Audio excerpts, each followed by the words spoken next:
तो चलिए सर, प्यार भरी बात थी पिछली क्लास की कि हमारे देश में 2 स्लैब बनाए गए। कितने स्लैब बनाए गए?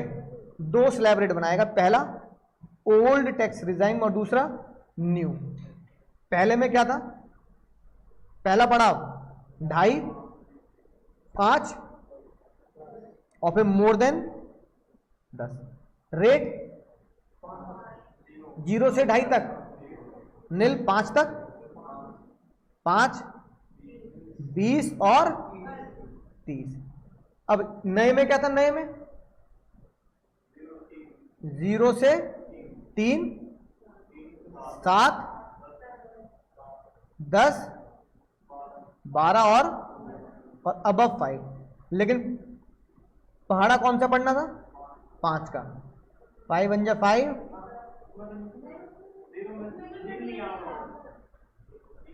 ठीक है, 5 बन जा 5, 10, 15, 20 और अबव 15, 30। अब अगली खतरनाक बात, 2 हमने लिए थे बदले, याद आया? किससे लेना है बदला? अंग्रेजों से बदला। अंग्रेजों को बोले तो नॉन रेजिडेंट। उसी के लिए आज का चैप्टर पढ़ेंगे, कौन रेजिडेंट कौन नॉन रेजिडेंट। पहला बदला क्या था? डिस्काउंट नंबर 87 है, यानी कि रिबेट नंबर 87A। चाहे आप ओल्ड में हो चाहे आप न्यू में हो, आप अंग्रेज हो अगर नॉन रेजिडेंट तो आपको नहीं मिलेगा। दूसरा, अगर आप ओल्ड में हो, अगर आप ओल्ड में हो तो आपकी एग्जम्पशन लिमिट फिक्स है कितनी बाबू? 2.5 लाख। इररेस्पेक्ट, ना उम्र की सीमा हो ना जन्मों का हो बंदर, इररेस्पेक्टिव ऑफ द एज। समझा की बात? यही तो पढ़ा था, फिर इसकी प्रैक्टिस भी करी थी। बहुत सारे क्वेश्चन तुमने करे थे, झूले झूले बना के सॉल्व करने थे, है ना। अगली बात, ओल्ड टैक्स में इतनी बात तो पता लगती है, ओल्ड टैक्स में हमेशा टैक्स क्या आएगा? As compare to new tax में हमेशा टैक्स क्या आएगा? ज्यादा आएगा। इसलिए वहां पर बहुत सारे क्या है? बेनिफिट्स ऑफ डिडक्शन, एग्जम्पशन क्या होते हैं सर? मिलते हैं। लेकिन यहां पर कितने बेनिफिट्स? 22 बेनिफिट्स क्या करने पड़ेंगे आपको? छोड़ने पड़ेंगे, आपको डिलीट करने पड़ेंगे। आपको मानना पड़ेगा कि वो बेनिफिट्स मेरे लिए नहीं है, जिसमें से बहुत इंपॉर्टेंट बेनिफिट्स टाई ने क्या किए? हटा दिए। फॉर एग्जांपल LIC, मेडिकल, कोई भी दान दक्षिणा आप किसी को देते हो मंदिर मस्जिद में, सारे जो बेनिफिट एक तरीके से कैश आउटफ्लो के हिसाब से क्या होते थे? दिए जाते थे कि कैश आउटफ्लो होगा तो इनको इनकम में से क्या कर लेना? घटा देना। तो वो क्या हो जाएंगे? वो डिलीट कर दिए। यही तो पढ़ा था। तो इसके हमने क्या कर लिए थे? क्वेश्चन भी कर लिए थे, है ना। वो 10 लाख वाला क्वेश्चन क्या था जिसमें 1,70,000 की मैंने LIC और मेडिकल लिए थे, तो यहां पर वो घटाकर टैक्स निकाला और यहां पर उन्हें बिना घटाए टैक्स निकाला। और इनकी हमने क्या सीखी थी सर? वो बेनिफिट्स तुम्हें याद करने के, क्योंकि वो बेनिफिट्स पूरे इनकम टैक्स में जगह जगह पे क्या कर रखा है? एलोकेट कर रखा है, जगह जगह पे बिखर रखा है। इसलिए ABCD याद कर ली थी हमने, अपनी नई ABCD, है ना। तो हमें इससे ABCD को याद करने से अंदाजा हो जाएगा कि इन चीजों का मुझे क्या देना दीदी, इन चीजों क्या देना? तकिया हटाओ, तकिया हटाओ, पहले पीछे लगाओ, पीछे। इन चीजों को क्या नहीं देना हमें? बेनिफिट नहीं देना। बोलो क्या समझ में आ गई? अब बताओ, इसमें कुछ पूछना है? अब तक जो हमने क्लास पढ़ ली टैक्स लायबिलिटी में, समझ गए ना? राइट। इसमें रिबेट की लिमिट कितनी है? रिबेट लिमिट नहीं, इनकम 5 लाख। और ये 5 लाख हमेशा क्या होती है? ग्रॉस या नेट? और यहां रिबेट की लिमिट कितनी है? तो यहां पे रिबेट की लिमिट है 7 लाख। इसलिए न्यूज वाले या दुनिया में लोग कह देते हैं कि 7 लाख तक टैक्स फ्री है। तो 7 लाख तक टैक्स फ्री है, अच्छी बात है, लेकिन 7 लाख की एग्जम्पशन नहीं है। एग्जम्पशन कितनी है? 5 लाख तक तुम टैक्स फ्री हो जाओगे, अच्छी बात है, पर एग्जम्पशन 5 लाख नहीं है। एग्जम्पशन कितनी है? एग्जम्पशन 2.5 लाख। अगर तुम देखे तो हमने जो अब तक पढ़ा वो सिर्फ 1 पेज का हिसाब किताब है ना। वो बात अलग है, हमने कई सारे रजिस्टर में पेज भर लिए होंगे क्वेश्चन कर करके, पर रिवाइज करेंगे अगर एग्जाम में तो क्या कर सकते हैं? 1 पेज में आप उसकी क्या बना सकते हैं? समरी बना सकते हैं। तो ये घर पे क्या करना है आपको? एक समरी रजिस्टर चाहे अलग बना लो, जो तुम्हारा मोटा वाला रजिस्टर है ना, उसके पीछे से रिवर्स समरी बनाते चलना, है ना। राइट। तो समरी रजिस्टर अलग बनाएंगे, समरी रिवर्स बनाएंगे, तो इनकम टैक्स में इसलिए काम आती है कि मुझे भाई एग्जाम से पहले रटना तो है नहीं, थ्योरी क्वेश्चन कोई नहीं है, कभी भी ये नहीं पूछेगी आईसीआई कि तुम बता दे वो जगह बता दो जहां जहां पे 115 बीएससी के बेनिफिट नहीं मिलते। हालांकि कभी पूछ भी लिया एमसीक्यू में तो तुम्हें बताया, तुम लिख दोगे ना, लेकिन समरी से क्या होगा, तुम्हें ये पता लग जाएगा कि सिर्फ 1 से 2 मिनट में तुम ये टैक्स लायबिलिटी रिवाइज कर सकते हो। ठीक है, तो पुराने कुछ बच्चों की समरी है मेरे पास, वो मैं तुम्हें भेज दूंगा चैप्टर वाइज, लेकिन वो तुम्हारे काम की नहीं, क्योंकि वो क्या है, पुराना लॉ है, तो तुम्हें वहां लिमिट ना अलग अलग मिलेगी। तुम्हें लगेगा सर ने लिमिट लगा दी ये वाली 5 की, पहले तो ये कितनी थी 10, तो तुम वो कंफ्यूज हो जाओगे। इसलिए रेफरेंस के लिए तुम्हें मैं भेज दूंगा कि इस चैप्टर की समरी पुराने बच्चे ने ऐसे बनाई थी, लेकिन अपनी समरी अपने अटेम्प्ट के लिए क्या करनी पड़ेगी, तुम्हें खुद बनानी पड़ेगी, है ना, क्योंकि पुराने जिस बच्चे ने बनाए उसके टाइम पे ये था ही नहीं न्यू टैक्स रिजिम, तुम्हारे में आया ABCD ऐसे, तो अपनी समरी तुम्हें खुद बनानी है। समझिए कैसे करना है काम। तो हमें हर चैप्टर खत्म होने के बाद एक समरी बना दी मैंने। ठीक है, अगला चैप्टर जो मैं पढ़ाऊंगा इस चैप्टर की समरी भी मैं तुम्हें क्लास में बनवा दूंगा, लेकिन उसके बाद के चैप्टर की तुम्हें समरी की मेहनत तुम्हें खुद करनी है। इससे फायदा क्या होता है, इससे अगर मैं बनाऊंगा तो फायदा मेरा ही है, तुम बनाओगे तो फायदा ये होगा जितना लिखते हैं उतना याद होता है, अकाउंट्स की तरह जितना क्वेश्चन सॉल्व करूंगा उतनी एडजस्टमेंट याद हो जाएगी, और जितना सोचूंगा पढ़ के चला जाऊंगा कैलकुलेटर पर कर लूंगा उतनी गड़बड़ होती है अकाउंट्स और टैक्स के पेपर में, है ना।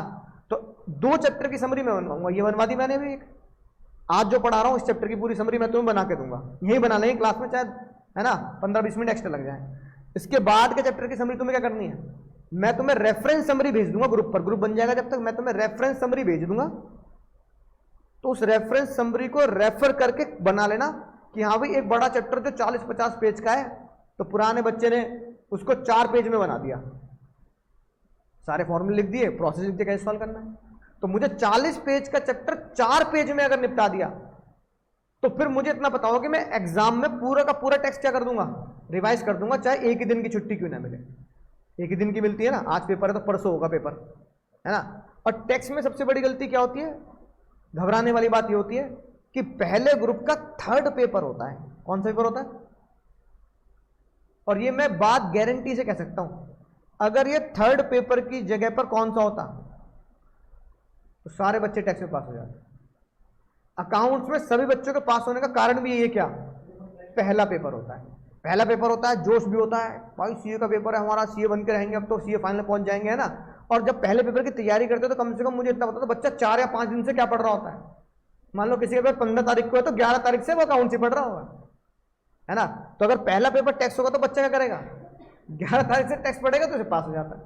तीसरे पेपर होने की वजह से थकान, कि इत्तेफाक से किसी का अकाउंट के पेपर में कुछ गड़बड़ हो गई या लॉ के पेपर में कुछ गड़बड़ हो गई तो घबरा जाता है बच्चा, और कोर्स भी क्या है, अकाउंट्स और लॉ से कहीं ज्यादा है, इसलिए बच्चा घबरा जाता है। इसलिए कहता हूं उस दिन घबराहट ना हो, है ना, कि सोना भी और पढ़ना भी है। तो अगर समरी बना लेंगे ना, तो जो तुमने अब 10 पेज में किया काम पिछली क्लासेज में क्वेश्चन सॉल्व करके, वो सिर्फ 1 पेज का काम है। प्रैक्टिस तो मैंने कर रखी है ना, तो अब तुम इसे पढ़ के पहचान सकते हो कि मुझे ओल्ड में क्या करना है, नए में क्या करना है, नॉन रेजिडेंट है तो क्या करना है, रिबेट है तो क्या करना है ना। और रिबेट मुझे कहां देखनी है, ग्रॉस पे नहीं नेट पे देखनी है, 1 पेज में सब लिख दिया मैंने, ठीक है। तो ऐसी समरी तुम्हें क्या करनी है, फेयर रजिस्टर में बनानी है। तो हम क्या शुरू करते हैं भैया, दीदी क्या शुरू करते हैं, नया चैप्टर, है ना। क्या शुरू करते हैं भैया, नया चैप्टर शुरू करते हैं। नए चैप्टर का नाम क्या है, रेजिडेंशियल स्टेटस। बहुत ही मजेदार चैप्टर है ना। अब ये जो चैप्टर है ये भैया देखो लक्की ड्रॉ है। क्या है लक्की ड्रॉ का मतलब कि या तो आएगा या नहीं आएगा, लेकिन इसके बाद के जितने चैप्टर होंगे वो 100% गारंटीड आएंगे। इस चैप्टर के आने का एक तरीका और होता है कि जो बाद के मेन चैप्टर हैं, जो बाद के बड़े बड़े चैप्टर हैं, उसमें इसको क्या कर देते हैं, इनबिल्ड कर देते हैं। समझ गए ना, कि मान लो 6-7 नंबर का एक क्वेश्चन दिया जिसमें 1 या 2 मार्क्स का ये क्या दे दिया, क्वेश्चन दे दिया, या फिर अकेला ही अगर ये आएगा तो समझ लेना 6 मार्क्स का आएगा। अगर अकेला ही आएगा तो कितने मार्क्स का आएगा, 6 मार्क्स का आएगा। तो हम तो ये मान के पढ़ेंगे कि भगवान करे हमारे एग्जाम में आ जाए, क्योंकि बहुत ही लड्डू चैप्टर है ना। हमारे एग्जाम में आ जाए तो 6 मार्क्स पक्के हो जाएंगे। अब सबसे पहले देखते हैं सर, रेजिडेंशियल स्टेटस का मतलब होता है, एक तो भाई ये स्टेटस होता है कि जो तुम कहाँ लगाते हो, हाँ व्हाट्सएप पे, इंस्टाग्राम पे। एक बार कह रहा मेरा तो कॉम्प्लिकेटेड है सर, मेरा मैरिड, किसी का सिंगल, किसी का कॉम्प्लिकेटेड, है ना। और भी होते हैं, यही होते हैं, यही होते हैं बस। और भी होते हैं, और जैसे कि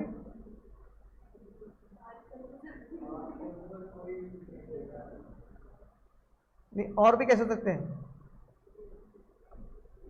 मैं सोचा 2-3 ही होते होंगे भाई। Complicated, married, single. अच्छा, फ्रेंड जोन भी होता है क्या? अच्छा अच्छा, ये वाला भी होता है, ठीक है। तो ताई ने बोला भाई, ताई ने बोला ये तुम स्टेटस आज खेल रहे हो ना, ये हम आजादी से पहले खेल के लिए खत्म भी कर दिया हमने। तुम ताई को आउटडेटेड मत समझना भाई, ताई ने खेल के खत्म कर दिया। ताई को खेलने का इतना शौक कि उन्होंने क्या कर दिया, क्या कर दिया, लॉ में, सिलेबस में डाल दिया, लॉ में बना दिया कि जो स्टेटस होगा दुनिया के साथ हमारे साथ खेलेंगे, पूरी दुनिया के साथ खेलेंगे। 3rd लेवल पढ़ाऊंगा इसके बाद, है ना, थोड़ा सा 2 लेवल पचा लोगे ना, 3rd लेवल फिर इसके बाद पढ़ाऊंगा ना। तो ताई ने बोला कि भाई जो भी आप स्टेटस खेल रहे हो, ये हम इंडिया में बहुत सालों से खेल रहे हैं और अंग्रेजों के, नॉन रेजिडेंट के साथ भी खेल रहे हैं, है ना। तो ताई ने बोला कोई बंदा इंडिया में रेजिडेंट का उसका स्टेटस रेजिडेंट कब होगा, स्टेटस रेजिडेंट। तो कुछ बच्चे कहेंगे सर फाउंडेशन में हमने पढ़ा था 120 दिन ओपीसी में, है ना, इस तरीके से पढ़ा था। वो सब गड़बड़ बात है, वो कंपनी लॉ की बात है, वो टैक्स की बात नहीं है। कंपनी लॉ क्या कहता है हमें इससे मतलब नहीं, हमें देखना है इनकम टैक्स क्या कहता है। हाँ हाँ, तो वो हम देखेंगे कितने दिन में। कायदे में तो अगर कोई भी बंदा इंडिया में टैक्स भरने के लिए अगर एलिजिबल है तो उसे इंडिया में कितने दिन रहने का बाबू, 182 डेज।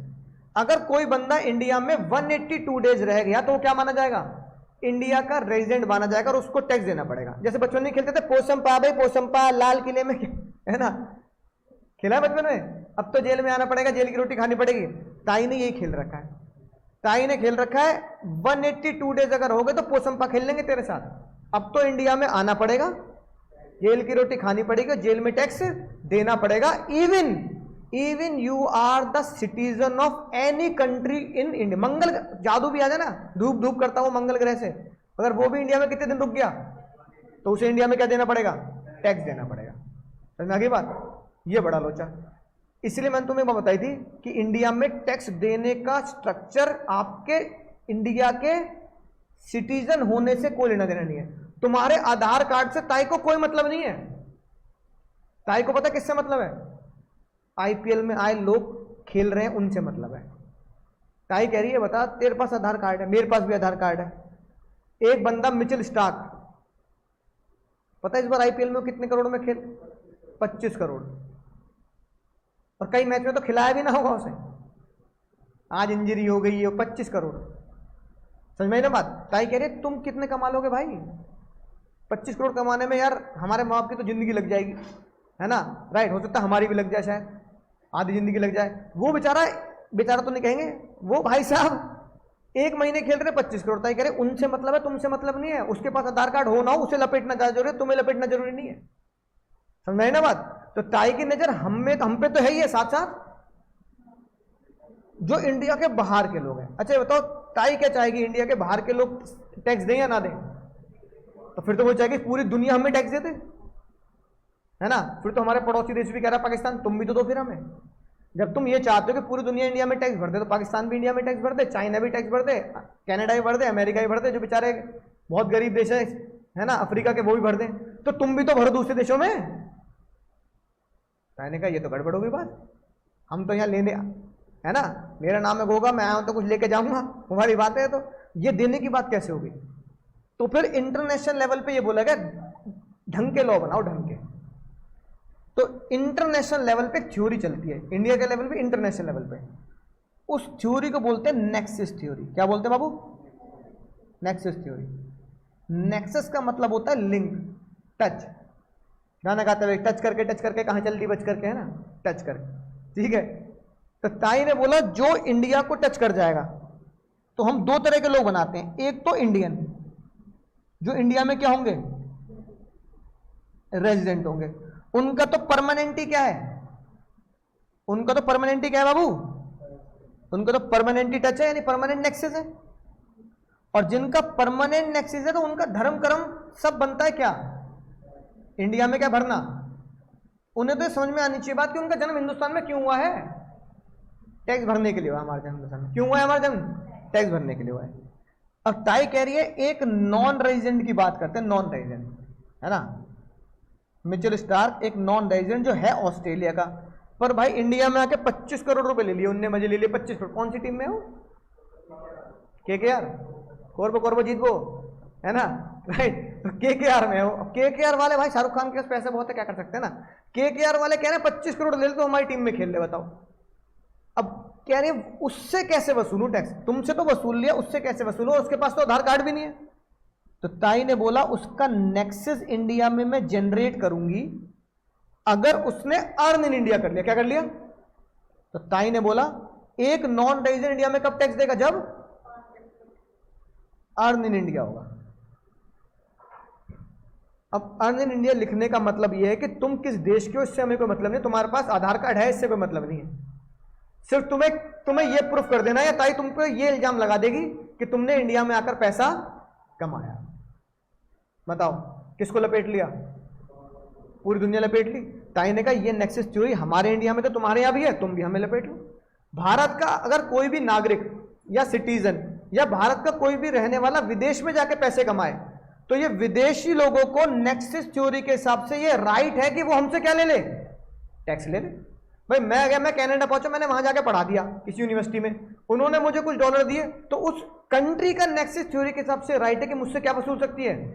टैक्स वसूल सकती है, कि मैं वहां भी टैक्स भरूंगा और मैं इंडिया में भी टैक्स भरूंगा। सीए फाइनल में पढ़ोगे आप कि अगर एक बंदा दो जगह पे लपेटे में आता है ना, कि भैया मैं कनाडा चला गया, वहां भी मुझसे टैक्स लिया जा रहा है और मैं इंडिया में भी टैक्स लिया जा रहा है, तो मुझे कैसे टैक्स से बचाया जाएगा, वो सीए फाइनल में पढ़ोगे। उसे बोलते हैं double tax avoidance agreement, DTAA। क्या बोलते हैं बाबू? सीए फाइनल पढ़ोगे, डबल टैक्स अवॉइडेंस एग्रीमेंट। नाम से पता लग रहा है, डबल टैक्स अवॉइडेंस एग्रीमेंट है ना। इसकी मजेदार बात बताता हूं, इसमें यह कहा जाता है कि अगर भारत के किसी भी नागरिक पर डबल टैक्स लगता है तो वो क्या करेगा? दोनों में से किसी भी कंट्री का एक टैक्स स्किप कर सकता है, लेकिन ऐसा करने के लिए उन दो देशों के बीच में क्या होगा? एग्रीमेंट होगा। और जैसे मैं मान लो कनाडा गया, वहां पढ़ाया और मैंने इंडिया में पढ़ाया, तो कैनेडियन गवर्नमेंट और इंडियन गवर्नमेंट का मुझे एग्रीमेंट पढ़ना पड़ेगा। तो वहां तो या तो लिखा होगा कि अगर तूने कनाडा में टैक्स दे दिया तो इंडिया में टैक्स मत दे, या फिर ये लिखा होगा कि कनाडा में एग्जेम्प्ट हो जाएगा तो इंडिया में आके क्या भर दियो? टैक्स भर दियो। अब ये कनाडा और इंडियन गवर्नमेंट के आपस के क्या है? एग्रीमेंट है। इन एग्रीमेंट को लीगल लैंग्वेज बोलते हैं ट्रीटी। क्या बोलते हैं बाबू? ये इंडिया और कनाडा की ट्रीटी है कि वो किस देश को टैक्स देना चाहते हैं। अब ये पूरा क्या खेल है, कहां पढ़ोगे? तो इंटर में टाइम खराब नहीं करने का, मैंने तुम्हें सिर्फ क्या बता दिया? इंट्रो बता दिया, इंट्रो है ना, मैंने तुम्हें इंट्रो बता दिया DTAA है क्या, ठीक है, राइट। और खतरनाक बात है कि कई देश ऐसे भी हैं जिनके साथ DTAA है ही नहीं। बहुत सारे देश ऐसे जिनके साथ डबल टैक्स अवॉइडेंस है ही नहीं। एशिया के भी बहुत सारे देश ऐसे हैं। वहां क्या होता होगा? तुम वहां भी लपेटे जाओगे और वहां तुम्हें डबल टैक्स देना पड़ेगा। समझना की बात? खैर ये फाइनल का मुद्दा है। तो ताई ने बोला कि भाई देखो मैं ये इजाजत देती हूं नेक्सस थ्योरी के हिसाब से, तुम हमारे यहाँ दे देना, तुम हमारे नागरिक को वहां पकड़ लेना। एक तरीका क्या होगा इंडिया में टैक्स भरने का? Earn in India.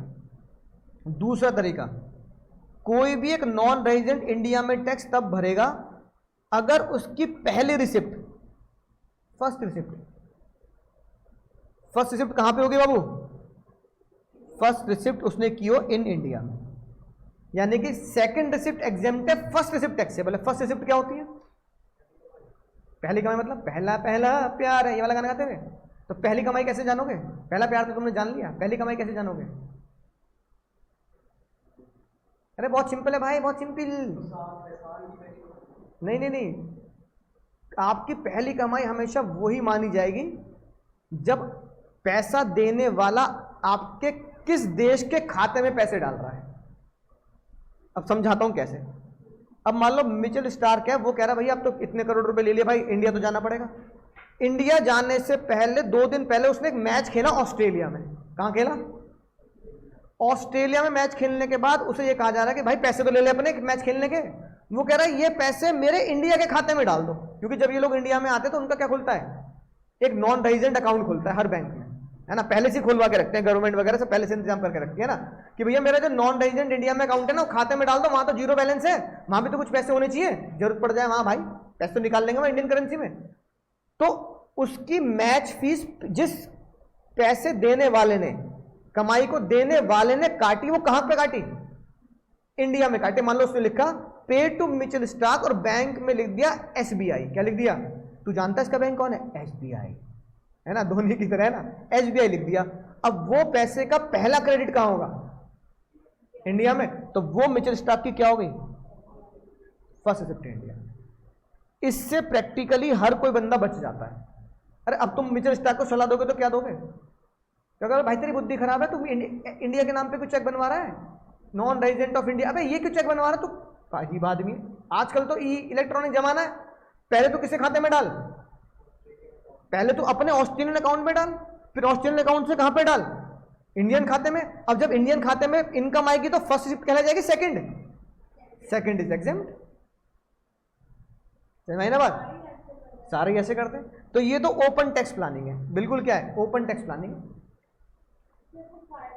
अब इसको टैक्सेबल नहीं कर सकते ना सेकंड रिसिप्ट को। बताओ क्यों? अगर सेकंड रिसिप्ट को टैक्सेबल करोगे तो टूरिज्म खत्म हो जाएगा हमारे देश में। भाई पीटर पार्कर है, वो कह रहा मैं आऊंगा भाई, बहुत जाले जाले बना लिए मैंने वहां पे, अब मैं इंडिया में जाले बनाऊंगा आके। अब वो इंडिया में कमाने थोड़ी आ रहा, क्या करने आ रहा? घूमने आ रहा है। अब इंडिया में घूमने आ रहा तो भाई पैसे तो चाहिए। अब वो पैसे लेके आएगा, विदेशी मुद्रा इंडिया में लेके आएगा, तो वो सारी मुद्रा क्या है? सेकंड रिसिप्ट हो गई। अगर तुम उससे कह दो पीटर पार्कर से, तो जितना ही पैसा इंडिया में लाके घूमने में खर्च करेगा वो फॉरेन अकाउंट से इंडियन अकाउंट में डालेगा, तो उस पर टैक्स लेंगे, तो वो घूमने क्यों आएगा? क्या भाई पाकिस्तान चला जाऊंगा घूमने, इंडिया में नहीं जाऊंगा। पहले तो वहां टैक्स दे दिया अमेरिका में, फिर तुम सेकंड रिसिप्ट पे टैक्स दे दो। तो हमने उनसे बोला तुमसे सेकंड रिसिप्ट पे टैक्स नहीं देंगे। क्यों? टैक्स तो उनसे ले रहे हैं, एक तरीके से जीएसटी तो ले ही रहे हैं। अब वो इंडिया में आके खाना खा रहा है, इंडिया में कपड़े खरीद रहा है, तो इनडायरेक्टली क्या दे रहा है? जीएसटी तो दे ही रहा है। तो उससे फिर हम इनकम टैक्स छोड़ देते हैं, है ना, क्योंकि फॉरेन के जितने भी लोग घूमने आते हैं वो इनडायरेक्टली हमें क्या दे देते हैं? मान लो पानी की बोतल खरीदी है, इस पर क्या लग रहा है? For example GST. तो कह रहा है भाई 50 रुपए की बोतल है, 35 और 55 रुपए देने पड़ेंगे। तो अब इतना तो मानना पड़ेगा ना भाई, क्योंकि इतना तो हर देश में होता है। सेकंड रिसिप्ट टैक्सेबल नहीं करी, ये मजबूरी है सेकंड रिसिप्ट टैक्सेबल ना करना। रीजन? टूरिज्म खत्म हो जाएगा, और टूरिज्म से इंडिया में बहुत पैसा बनता है ना। नोट कर लिया? इसका मतलब एक नॉन रेजिडेंट को आप इंडिया में कब टैक्स लोगे? बोलो, जब अर्न इन इंडिया हो और फर्स्ट रिसिप्ट इन इंडिया हो। ठीक है भैया? अब बढ़ते हैं भाई आगे। अगली मजेदार बात, जिसके क्वेश्चन आज बिल्कुल प्रैक्टिकली करेंगे आज। सेक्शन 5, अब सुनना ध्यान से, बहुत ही मजेदार सेक्शन है। सेक्शन 5 ने ये बोला, अभी रेजिडेंट कैसे बनते कैसे नहीं बनते बाद में बताऊंगा ना। सेक्शन 5 ने बोला कि तुम्हारे कितने ही स्टेटस हो, देश के कितने निकलेंगे हमारे? ताई के 3 स्टेटस है।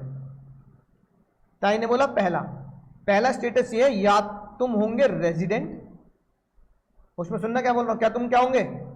Resident and ordinary resident. Ordinary resident है ना, रेजिडेंट है। एक तो रेजिडेंट और रेजिडेंट के बाद भी ताई ने इतनी बेइज्जती करी। ऑर्डिनरी रेजिडेंट मतलब कि जिंदगी में कभी भी तो विदेश यात्रा करी नहीं, और करी भी है तो कैसे करी है? कहीं कोई गिफ्ट लक्की ड्रॉ कंपनी की तरफ से चले गए तो चले गए। ऑर्डिनरी रेजिडेंट, तुम और मैं उसी कैटेगरी में आते हैं, है ना, बुरा मत मानना, मैं भी बुरा नहीं मानता, है कि नहीं मानता? तुम और मैं उसी कैटेगरी में आते हैं कि हम रेजिडेंट तो है, साथ के साथ क्या है? ऑर्डिनरी। अब ये रेजिडेंट और ऑर्डिनरी रेजिडेंट के डेज कैसे निकलते हैं 182 और ये अगली क्लास में सीखेंगे। लेकिन फिलहाल पहला स्टेटस क्या होगा हमारे देश में? और जो बंदा रेजिडेंट के साथ साथ ऑर्डिनरी रेजिडेंट बन गया वो इंडिया में कमाएगा तो भी क्या देगा? टैक्स देगा। राइट का मतलब क्या है बाबू? यहां तुम्हें इंडियन यहां पे क्या देना है? टैक्स देना है। जो रिसिप्ट करेगा, इस रिसिप्ट के ऊपर क्या लिख देंगे? फर्स्ट। क्या लिख देंगे ना को? फर्स्ट। जो फर्स्ट रिसिप्ट करेगा इंडिया में वो भी टैक्स देगा। कौन? Resident and ordinary resident.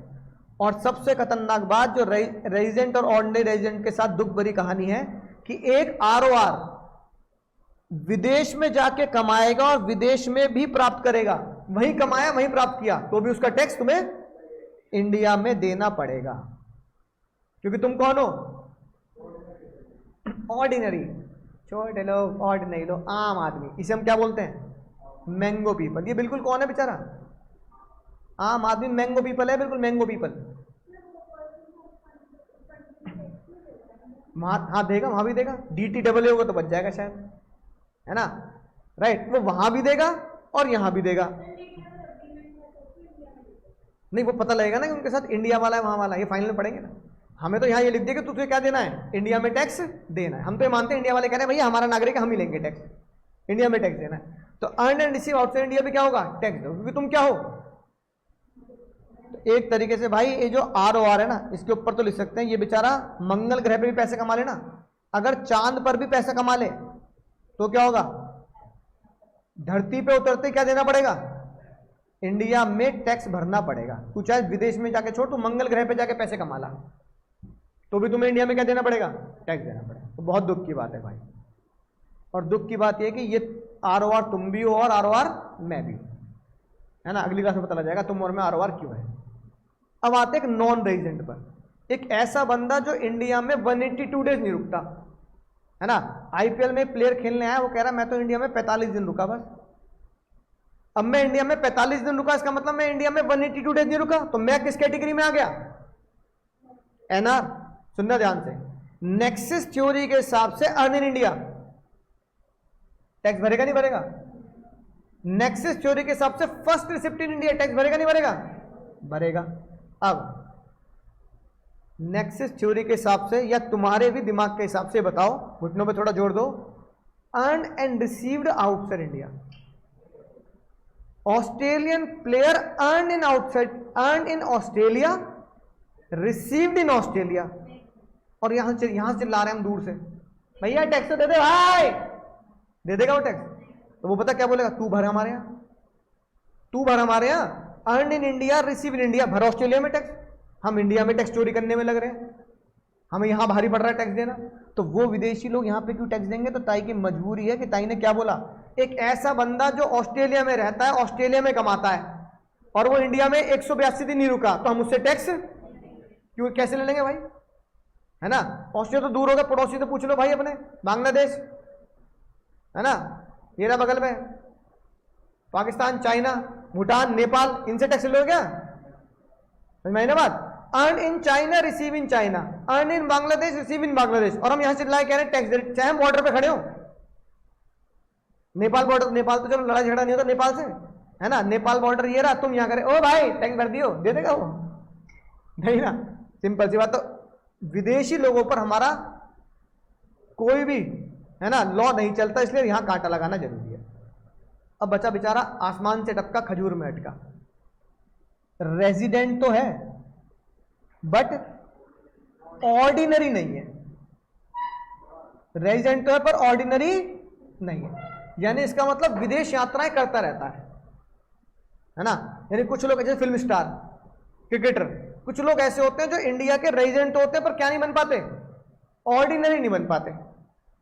अब सुनना ध्यान से, एक ऐसा बंदा जो RNOR है, वो इंडिया में अर्न करेगा, टैक्स देगा नहीं देगा? देगा। तुम इससे कंपेयर करो ना, हम उससे कह रहे हैं भाई एक नॉन रेजिडेंट तो दे रहा है, तू कम से कम आधा हिंदुस्तानी तो है, इंडो वेस्टर्न कपड़ों की तरह, है ना, आधे इंडियन और आधे वेस्टर्न, इसलिए क्या बनते हैं वो? Indo western.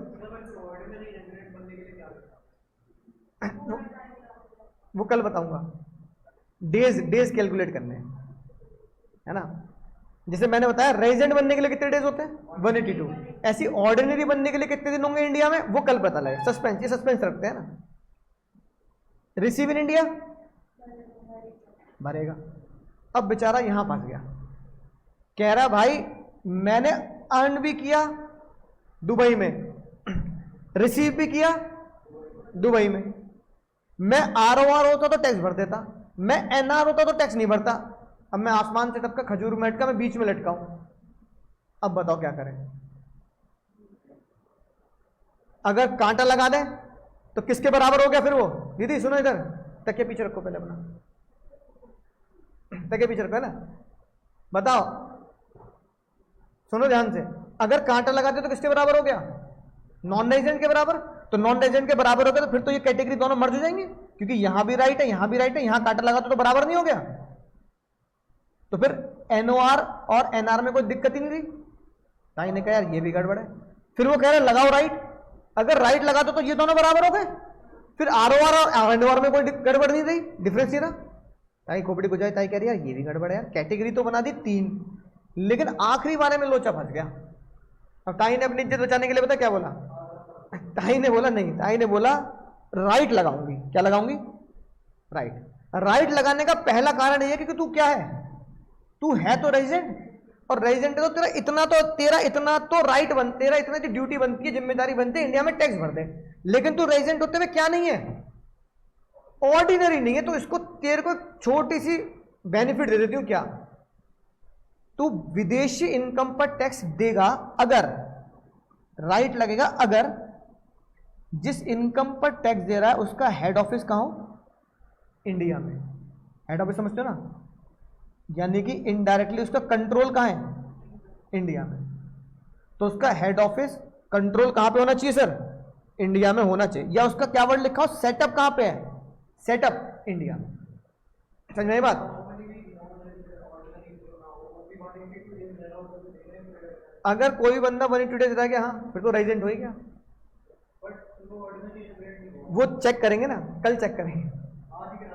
नहीं वो बहुत लंबा कॉन्सेप्ट है, मतलब वो इतना लंबा कॉन्सेप्ट है, उसमें 2-2.5 घंटे चाहिए। मतलब ऑर्डिनरी नॉट ऑर्डिनरी के रिजल्ट तक जाने के लिए 2 घंटे चाहिए पढ़ने के लिए। हाँ तो इसलिए पहले पढ़ लेते हैं कि ये करते क्या है, फिर क्या होगा ना, जब मैं वहां पढ़ाऊंगा तुम्हें पता रहेगी बात कि इससे लिंक करूंगा ना मैं। जब मैं तुम्हें पढ़ाऊंगा ऑर्डिनरी नॉट ऑर्डिनरी के डेज, तब तुम्हें आज के टॉपिक से लिंक कराना पड़ेगा, तो तुम उसे अच्छे समझ जाओगे। बात समझ में आ रही है ना, इसलिए पहले पढ़ाओ। अब फिलहाल तीनों बात याद आ गई, बोलना जरा। अगर मैं बोलूं तो ये सारी कॉमन है, यानी अर्न इन इंडिया हो, रिसीव इन इंडिया हो, रट्टेबाज तुम हो, अर्न इन इंडिया हो, रिसीव इन इंडिया हो, तीनों में से कोई बंदा हो, तीनों इंडिया में टैक्स भरेंगे। सिर्फ और सिर्फ एग्जाम में याद रखने वाली बात क्या है, earn and received outside India. Earn and receive outside India है तो जो ROR है, जो चांद पे भी कमाएगा इंडिया में टैक्स देगा, जो NR है उसे इंडिया में टैक्स देने की जरूरत नहीं है। जो बेचारा आसमान से टपका खजूर मिनट का RNOR है, उसे इंडिया में तभी टैक्स देना है अगर उसका कमाई भी इनकम तो बाहर है, पर उसका कंट्रोल कहां से है? इंडिया में। मान लो for example mister Shahrukh Khan, जिन्होंने स्टेज शो करके USA में कुछ पैसे कमाए, पर उन्होंने ये बोला इस स्टेज शो की सारी नींव, सारा का सारा कंट्रोल रेड चिली से कराता हूं, जो कहां पे है? इंडिया में है। तो इसका मतलब शाहरुख खान की इनकम तो US में है, पर इनकम के कमाने का कंट्रोल और हेड ऑफिस कहां है? मुंबई यानी इंडिया में है। तो ताई कहेगी भाई तुमने कमाया विदेश में, लेकिन तुमने वो सारी की सारी डीलिंग कहां बैठ के की है? तुम्हारा कंट्रोल कहां से चल रहा है? इंडिया चल रहा है। तो तुम्हें भाई इंडिया से ही क्या करना पड़ेगा? टैक्स देना पड़ेगा। समझ गई बात? लेकिन ये लॉ सिर्फ किसके लिए? RNOR के लिए। याद हो जाएगी बात? ठीक है। अब कुछ अलग सी बात है जो साथ में सीखेंगे। सबसे पहली बात, ठीक है, ये है भाई ताई की मजबूरियां। अब कुछ मजबूरियां होती हैं भाई ताई की, कुछ मजबूरी है। पहली मजबूरी समझो, एक इंडिया का बंदा विदेश में पहुंचा, कई साल से उसने नौकरी करी, बहुत साल पैसा कमाया। इंडिया के बाहर जाकर जो लोग जाते हैं उसे क्या किस लिए जाते हैं? है ना, डॉलर से पैसा कमाएंगे तो मनी पावर ज्यादा मिलती है ना।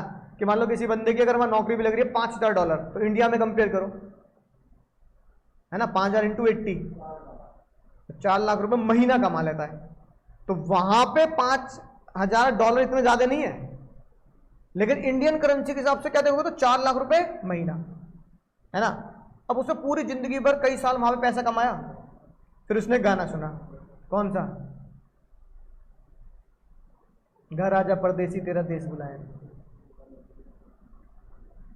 ठीक है, ग्रुप पे भेज दूंगा, यहां चलाऊंगा नहीं, है ना।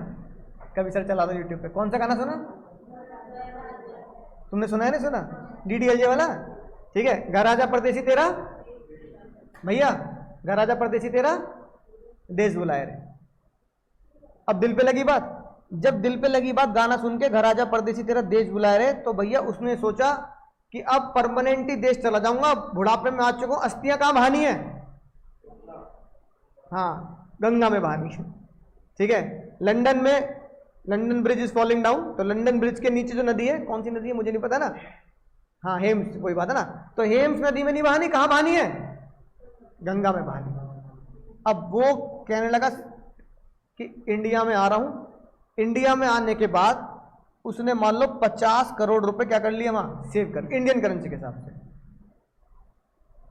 अब पूरी जिंदगी भर की जमा पूंजी वो इंडिया में लेके आएगा, तो ताई को तो बहुत ज्यादा लगेंगे। अब ताई कह रही टैक्स दे, वो कह रही वो अलग चीज है, तूने वहां दिया होगा, मुझे इससे मतलब नहीं, यहाँ टैक्स दे, क्योंकि तू पैसा कहां लेके आ रहा है। तो वो क्या बोलेगा, अस्थियां हेम्स में बहा दूंगा, मुझे ना गंगा, मुझे कोई डर नहीं, सारी नदी मेरे लिए गंगा माता है, हेम्स भी माता है मेरे लिए, है ना, अस्थियां हेम्स में बहा दूंगा, मैं नहीं आ रहा इंडिया में। बस गाने के सारे इमोशंस क्या कर दिए, खत्म कर दिए। क्यों, पैसा सब खत्म कर देता है भाई, पैसे ने सारे इमोशंस खत्म कर दिए। ताई, फिर ताई को समझाया, कमेटी, लॉ कमेटी है, टैक्स कमेटी है, ताई क्या कर रही हो तुम, ये तुम मुझसे कह रही हो कि यहाँ पे आकर टैक्स दे, एयरपोर्ट पे पकड़ लेंगे तुझे, वो कभी नहीं आएगा।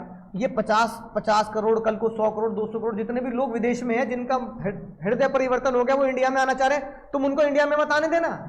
अरे ताई तुमने इकोनॉमिक्स नहीं पढ़ी, वैसे BHU की ग्रेजुएट है ताई हमारी, ताई वैसे BHU ग्रेजुएट है हमारी, BHU में इकोनॉमिक्स नहीं पढ़ाई गई। अरे बैलेंस ऑफ पेमेंट के हिसाब से विदेशी मुद्रा तो इंडिया में आ रही है, डॉलर तो लेके आ रहा है वो इंडिया में। मैंने कहा डॉलर तो लेके आ रहा है, अरे तो है भी तो अपने ही, परमानेंट लेके आएगा डॉलर, वो कौन सा वापस जा रहा है। ताई टैक्स मत लो हमसे। तो ताई ने की मजबूरी थी, ताई ने इतना पैसा इतने सारे लोगों को टैक्स कर दिया, तो कोई इंडिया में आना। तो ताई ने इसको नाम दिया पास्ट अनटैक्स प्रॉफिट। क्या नाम दिया बाबू, एक ऐसा प्रॉफिट जो पहले इंडिया में टैक्स नहीं हुआ, तो अब हम उसे टैक्स नहीं करेंगे। Past untaxed profit is exam. Question कैसा आएगा, एक बंदे ने 2020-21 में पैसा कमाया, अब वो तुम्हारे प्रीवियस ईयर में क्या कर रहा है, ला रहा है, तो पास्ट अनटैक्स प्रॉफिट क्या हो गया भैया, एग्जाम। समझ गए पहली मजबूरी। दूसरी मजबूरी कि ताई उन लोगों की आत्माओं के साथ रात को समय बिताना नहीं चाहती जो पेड़ पे लटक चुके हैं, और ज्यादातर पेड़ पे लटकने वाले कौन बेचारे, हमारे किसान। ताई ने बोला नहीं यार, पता लगा कोई किसान बेचारा लोन नहीं चुका पा रहा, ये नहीं चुका पा रहा, बाढ़ आ गई, ये आ गया, क्या हो गया, लटक गया, फिर साथ में मेरे साथ भी, मेरी खिड़की पे लटका हुआ है, आराम से सो रही हो, मैं वहां लटक गया। तो ताई ने कहा भाई देखो मेरे पास मत आना, मुझे बहुत डर लगता है। इसलिए ताई ने कहा आत्महत्या कारण मैं नहीं बनना चाहती। तो इसलिए उन्होंने क्या बोला, एग्रीकल्चर इनकम इज एग्जाम। सब में किस पर, एग्रीकल्चर पे GST भी नहीं लगता। कभी तुमने देखा आटा, दाल, चावल, टमाटर, आलू, प्याज पे क्या लग के आ रहा है, चाहे तुमने ब्लिंकिट से ऑर्डर किया, GST लगता है कभी नहीं, एग्जाम्प्ट है। क्या, हाँ वो एग्रीकल्चर इनकम का जो प्रोसेस है उस पर आएगा ना, उससे पढ़ेंगे ना, वो पढ़ेंगे कैसे, है ना। फिलहाल क्या है ना, खेती की इनकम क्या होती है ना। एग्रीकल्चर इनकम में जो लिखा हुआ था, एग्रीकल्चर इनकम के साथ अगर कोई बिजनेस शुरू करता है तो उसमें एग्रीकल्चर का फायदा नहीं मिलेगा। वो पता क्यों है, हाँ वो इसलिए होता है कि देखो कई बार तुमने देखा होगा कि जैसे अभी कुछ दिन पहले पता क्या हुआ, कुछ दिन पहले एक न्यूज आई कि शाहरुख खान की जो बेटी है उन्होंने महाराष्ट्र में एक फार्म हाउस लिया है ना, कुछ 200-250 करोड़ का, और उन्होंने अपने आप को पता क्या दिखाया है, फार्मर।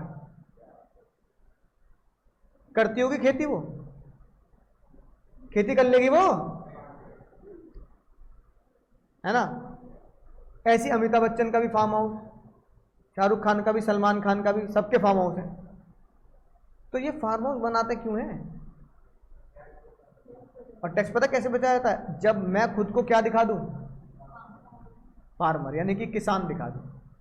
अब ये लोग करते क्या है, एक तो खेती, साथ में क्या जोड़ लेते हैं, अपना एक्टिंग बिजनेस, और फिर क्या कहते हैं कि एक्टिंग बिजनेस भी किस कैटेगरी की है, खेती की है। क्योंकि मैं जब खेती करता हूं तो खेती करने वाले किसान को मौका मिल गया क्या करने का, तो मैं तो हूं तो किसान, समझ रहे हो बात को, मैं हूं किसान, बस मुझे मौका मिल गया एक्टिंग करने का, तो मैं एक्टिंग इनकम भी क्या है मेरी, एग्रीकल्चर इनकम है।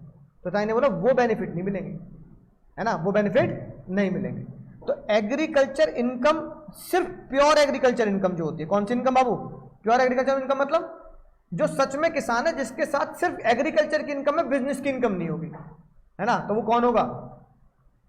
वो 100% कौन होगा? किसान ही तो होगा। और वो प्रूफ भी कर देगा, कह देगा सर मेरी खेती है, मैं आटा दाल चावल आलू उगाता हूं और कहां बेच देता हूं? मंडी में बेच देता हूं। मंडी समझते हो ना, प्राइमरी मार्केट में, मंडी में बेच देता हूं। उसके लिए क्या है? उसके लिए खेती क्या है? एग्जेम्प्ट है। दो बात समझ में आ गई? कितनी इनकम एग्जेम्प्ट होंगे भैया?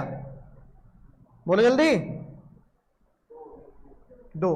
तीसरी जो सबसे चहेती इनकम तुम्हारी, तुमने कभी ये नहीं सोचा कि तुम्हें घर से जो पापा मम्मी कुछ पैसे देते हैं, खर्चा पानी के, पॉकेट मनी बोल दो उसे,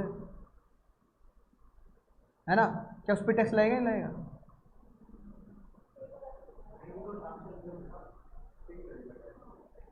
अब मैंने एक दिन सर्च किया तो उसमें देखा कि शाहरुख खान अपने लड़के को 1 करोड़ रुपए महीना पॉकेट मनी देता है। वो जो ड्रग केस में पकड़ा गया था, क्या नाम है उसका? आर्यन खान।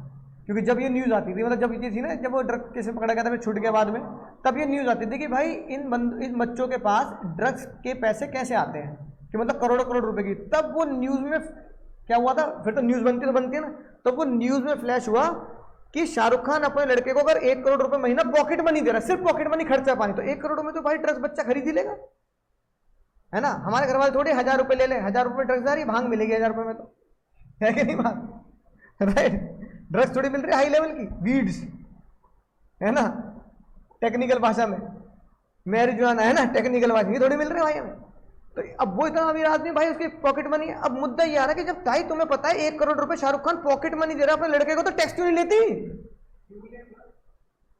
वही तो कह रहा हूं, क्यों नहीं ले? हाँ तो क्यों नहीं ले बताओ? हाँ उसने दिया है, हाँ, तो ताई ने बोला पॉकेट मनी मैं इन सबको गिफ्ट मानती हूँ। क्या मानती हूँ? हाँ गिफ्ट। तो ताई ने भी इसके लॉ बना रखे हैं। ताई ने कहा अगर गिफ्ट मिल रहा है रिलेटिव से, किससे? तो भाई बात बिल्कुल जमती है, बाप अपने बेटे को दे रहा है, हस्बैंड वाइफ को दे रहा है ना, राइट, मामा चाचा ताऊ, इनमें ये सब रिलेटिव हो गए। रिलेटिव को अगर गिफ्ट मिलेगा, रिलेटिव को अगर गिफ्ट मिलेगा तो मैं क्या कर दूंगी? एग्जाम्प्ट कर, कोई दिक्कत वाली बात नहीं। फिर ताई ने बोला अगर गिफ्ट दिया जा रहा है नॉन रिलेटिव को, बाबू किसको दिया जा रहा है? फिर क्यों दे रहा है भाई तू?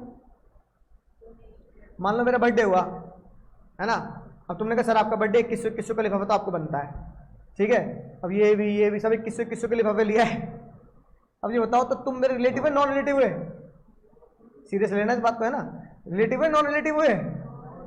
तो ताई मुझसे पूछ रही है तुम्हें बच्चे क्यों गिफ्ट दे रहे हैं? फीस दे रहे हैं, चलो जमती है बात, तुम्हें क्यों गिफ्ट दे रहे हैं भाई?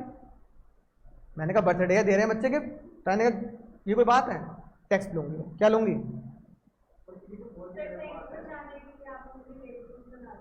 ठीक है, अब ताई रिलेटिव पढ़ेंगे हम, ये सारी बातें हम पढ़ेंगे एक स्पेशल सेक्शन 56(2)(x।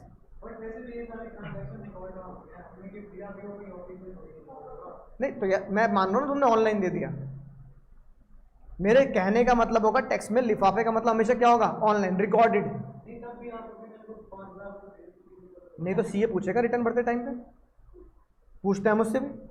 हाँ जो मेरे दोस्त है सीए, मैं रिटर्न खुद नहीं भरता, उससे भरता, सॉफ्टवेयर वगैरह होते हैं उनके पास, डेटा वगैरह प्रैक्टिस भी होती है, उनको आर्टिकल भी होते हैं, तो पूछता है कॉल करके अबे 15,000 रुपये आ रहे हैं, ये कहाँ से आ रहे हैं, है ना, राइट। मैं जैसे मेरे पिताजी का नाम राजीव है, कभी दे दिया, मैंने कहा भाई राजीव मेरे पापा है, चल पापा, भाई ये कौन है? मनोज। मैंने कहा यार एक बच्चा है, फीस दी है उसने, उन्होंने कहा था ऑनलाइन दूंगा, तो भाई मनोज नॉन रिलेटिव हो गया ना, राजीव जी कौन हो गए? रिलेटिव हो गए। तो सीए पूछेगा आपसे पैसे जो क्रेडिट हो रहे हैं वो किस किस सोर्स से क्रेडिट हो रहे हैं, तो बताना पड़ता है। तो अगर मैं तो तुम मुझे दोगे, मैं तुम्हें दूंगा और तुम रिटर्न भर रहे होंगे, तुम्हारी इनकम 10, 15, 20 लाख रुपए हो या 2.5 लाख से ऊपर, तुमसे तुम्हारा सीए पूछेगा भाई ये बता दे क्रेडिट में जो आइटम आ रहे हैं वो क्या है, क्योंकि ताई को डेबिट से मतलब नहीं है, खर्चे से। किससे मतलब है? पैसा कहां से, क्या किस किस पास से आ रहा तेरा, वो बता दे, तो बताना पड़ता है। और फिर टैक्स के लॉज लगा के उसे एग्जामिन कराना पड़ता है। तीसरी बात, बहुत ही खतरनाक बात, शादी। तो ये दादा दहेज कह दो चलो, है ना। अब ताई ने दहेज को क्या बोल दिया? गिफ्ट बोल दिया ना। क्योंकि दहेज पे डाउरी रेट अलग लगता है, तो ताई ने उसको नाम डाउरी नहीं दिया, क्योंकि डाउरी देगी तो डाउरी रेट लग जाएगा, ठीक है। तो लॉ मेकर बड़े शातिर होते हैं, तो उन्होंने बोला कि भाई शादी के टाइम पे जो भी गिफ्ट होगा, अब देखो भैया इंडिया में ताई मानते तुम एक ही बार करोगे, है ना, अमेरिका वालों की तरह नहीं 20 साल बाद फिर नहीं करेंगे। हाँ कह रहा 2 साल बाद कर लेते हैं वो तो, लेकिन वहां पे एक जनरल टेंडेंसी है कि 20 साल बाद, मैं इस 20 साल बाद तो दोबारा शादी करते ही हैं, मतलब उनका कल्चर है ये। बहुत बोर हो गया मैं, कैसा मजा नहीं आ रहा, नए लोगों के साथ नई शादी। तो हमने देखा ना कई बार जो टीवी सीरियल आते हैं तो उसमें बूढ़े बूढ़े लोग भी शादी कर रहे होते हैं, तो 20 साल के बाद क्या करते हैं वो, मतलब वहां नॉर्मली एक बंदा जर्नली 80% ज्यादा मेजोरिटी क्या करते हैं, 2 शादियां कर ही लेते हैं, बहुत रेयर होते हैं बिल्कुल जो एक ही शादी बेचारे बिल्कुल। लेकिन इंडिया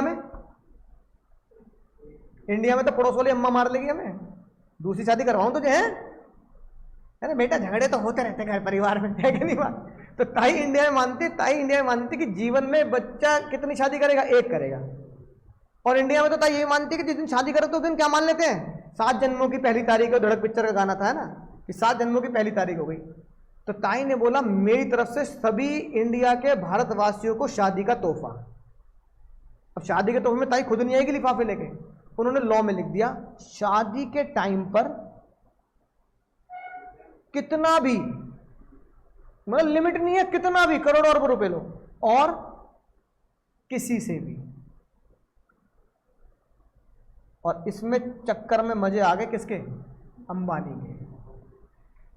अंबानी के मजे ही मजे, ये वाला मीम चलेगा उसके लिए, मजे ही मजे अंबानी के, मजे ही मजे। तो अंबानी ने जितने भी लोगों को बुलाया और जितने भी गिफ्ट लिए, सब अंबानी ने ताई को बोला बेटे की शादी में है।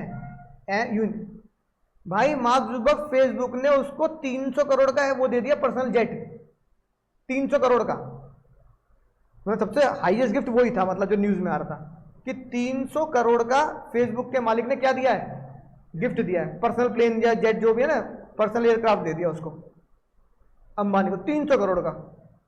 टैक्स देगा क्या अंबानी, क्यों, गिफ्ट है पर कहां है। अच्छा बताओ मार्क जुकरबर्ग जो है रिलेटिव है नॉन रिलेटिव है, लेकिन नॉन रिलेटिव भी किस पे दे रहा है, तो क्या होगा, एग्जाम। समझ में आई बात, बिल्कुल विद प्रैक्टिकल क्वेश्चन डिटेल में पढ़ेंगे जब इस सेक्शन पे जाएंगे। फिलहाल आज के लॉ को समझने के लिए हमें ये बात समझ में आनी चाहिए। रुक जाओ अभी एक चीज और पढ़ाऊंगा, रुक जाओ अभी, फिर फोटो लेना है, एक चीज और पढ़ा, एक चीज और है। बताओ 3 ऐसी कौन सी चीजें हैं जो सबके लिए माफ है। इंडिया में खेती, प्योर खेती जो होती है इंडिया में, पास एंड टैक्स प्रॉफिट, और शादी पर मिले हुए तोहफे। शादी पर मिले हुए तोहफे या रिलेटिव से मिले हुए तोहफे क्या होते हैं, एग्जेम्प्ट होते हैं। इसलिए तुम्हें जो भी जितने भी गिफ्ट मिले हो, मम्मी पापा चाचा चाची नाना नानी दादा दादी, सबसे क्या है वो, क्योंकि वो सब तुम्हारे क्या है, रिलेटिव है। एक्स से मिले हुए गिफ्ट टैक्सेबल होंगे, वो रिलेटिव नहीं थी ना, रिलेटिव था, है ना, बात समझ आई ना, तो वो टैक्सेबल होंगे। आखिरी मुद्दा आता है, तुमने कभी इस बंदे को देखा है,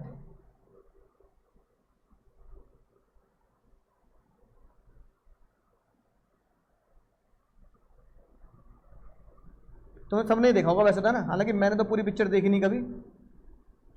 कैप्टन जैक स्पैरो देखा भाई इनको, ये भाई हमारे है ना, क्या करते हैं भाई ये, और इनका काम क्या है, क्या करना, हाँ समुद्र के लुटेरे होते हैं ना, ठीक है। अब सोचो भाई कैप्टन जैक स्पैरो, अगर रियलिटी में कोई बंदा हो कैप्टन जैक स्पैरो जो पिक्चर में दिखाया गया है, ये समुद्री लुटेरा है ना, समुद्र के दूसरे शिप को लूट लिया, टाइटैनिक जा रहा है, कोई जा रहा है भैया वहां कब्जा कर लिया, वहां पैसे वैसे लूट लिए सबके, तो शिप्स को लूटा करता है। अब भाई कभी तो भूख लगेगी, कभी तो इंजन वगैरह मरम्मत के लिए किसी कहीं तो जमीन का सहारा लोगे। पता लगा ये लूट पाट करके भाई साहब हमारे कहां घूम रहे, इंडियन ओशन के आसपास घूम रहे, कहां घूम रहे, इंडियन ओशन के आसपास घूम रहे हैं भाई, है ना, राइट। तो ये तो सौभाग्य हमारा कि ओशन का नाम ही क्या रखा है, इंडिया के नाम पे। तो भैया इंडियन ओशन के आसपास घूम रहे। अब इन्होंने देखा कि भाई दूर एक दूरबीन से देखा जमीन नजर आ रही है भाई, गुजरात के टाइम पे केम छो मजा माचो, है ना, दूर से जमीन नजर आ रही है, पता लगा रहा है ये तो इंडिया का गुजराती एरिया है। कोई बात नहीं भैया, गुजराती पोर्ट पे चलते हैं। अब भाई कैप्टन जैक स्पैरो सारा लूट का माल लेके कहाँ गए, पोर्ट पे आ गए। फिर कहने लगे यार बात करो यार, कुछ दिन तो गुजारना पड़ेगा, मरम्मत करेंगे, कुछ दिन रहेंगे पानी में, घूमते घूमते मजा नहीं आ रहा है ना, कुछ दिन खाएंगे पियेंगे आराम से, इतना लूटपाट कर ली। अब जब वो कैप्टन जैक स्पैरो इंडिया में आए तो ताई ने देखा इतना खजाना, इतना पैसा, इतना खजाना, इतना पैसा, उन्होंने कभी देखा ही नहीं, विदेशी मुद्रा भंडार भर जाएगा। तो ताई ने कहा ये पैसा कहाँ रखोगे, तो उन्होंने बोला पैसा हम क्या करेंगे, आपके यहाँ पर कहीं सेफ जगह पर क्या कर देंगे, बताओ कहीं जमा कराने का जगह पे, लेकिन वापस जरूर लेके जाएंगे। ताई ने कहा कोई बात नहीं, जमा कराने के लिए बहुत जगह है हमारे पास। अब ताई कह रही है अगर इतने विदेशी पैसा पर इंडिया में क्या कर दिया जाए, अगर टैक्स लगा दिया जाए, तो कैप्टन जैक स्पैरो के पास पाकिस्तान का भी तो एरिया है कि नहीं बात, और इधर श्रीलंका भी तो है, हाँ, तो उधर भी तो चला जाएगा। और अगर पाकिस्तान या श्रीलंका ने बोल दिया तुम हमारे यहाँ के अपनी विदेशी मुद्राएं रख दो, हम आपसे टैक्स नहीं लेंगे, तो इंडिया में वो इकोनॉमिक्स वाली बैलेंस ऑफ पेमेंट वाली बात। तो ताई ने मजबूरी में क्या लिखा कि मेरी 4 बातें पूरी कर देना। एक तो जो बंदा इंडिया में है कैप्टन जैक स्पैरो, वो कौन हो, नॉन रेजिडेंट हो। हमने कहते दूसरी बात, वो हमेशा कैसे आए, शिप से आए, यानी कि हवा में ना आए ना जमीन से आए, कैसे आए, शिप से आए, सी फेयर हो, है कि नहीं बात। और उसने जो इनकम ली हो वो कहां पे ली हो, इनकम वो इंडियन बैंक में लेने के लिए क्या हो, इंडियन बैंक में लेने के लिए तैयार हो, इंडिया में इनकम ली हो। अगर वो ये बातें पूरी कर देता है तो विदेश से शिप से लाया हुआ जितना भी पैसा कैप्टन जैक स्पैरो इंडिया में लेके आएंगे वो हम क्या करेंगे सर, बोलो, एग्जेम्प्ट कर देंगे। क्या कर देंगे, एग्जेम्प्ट कर देंगे।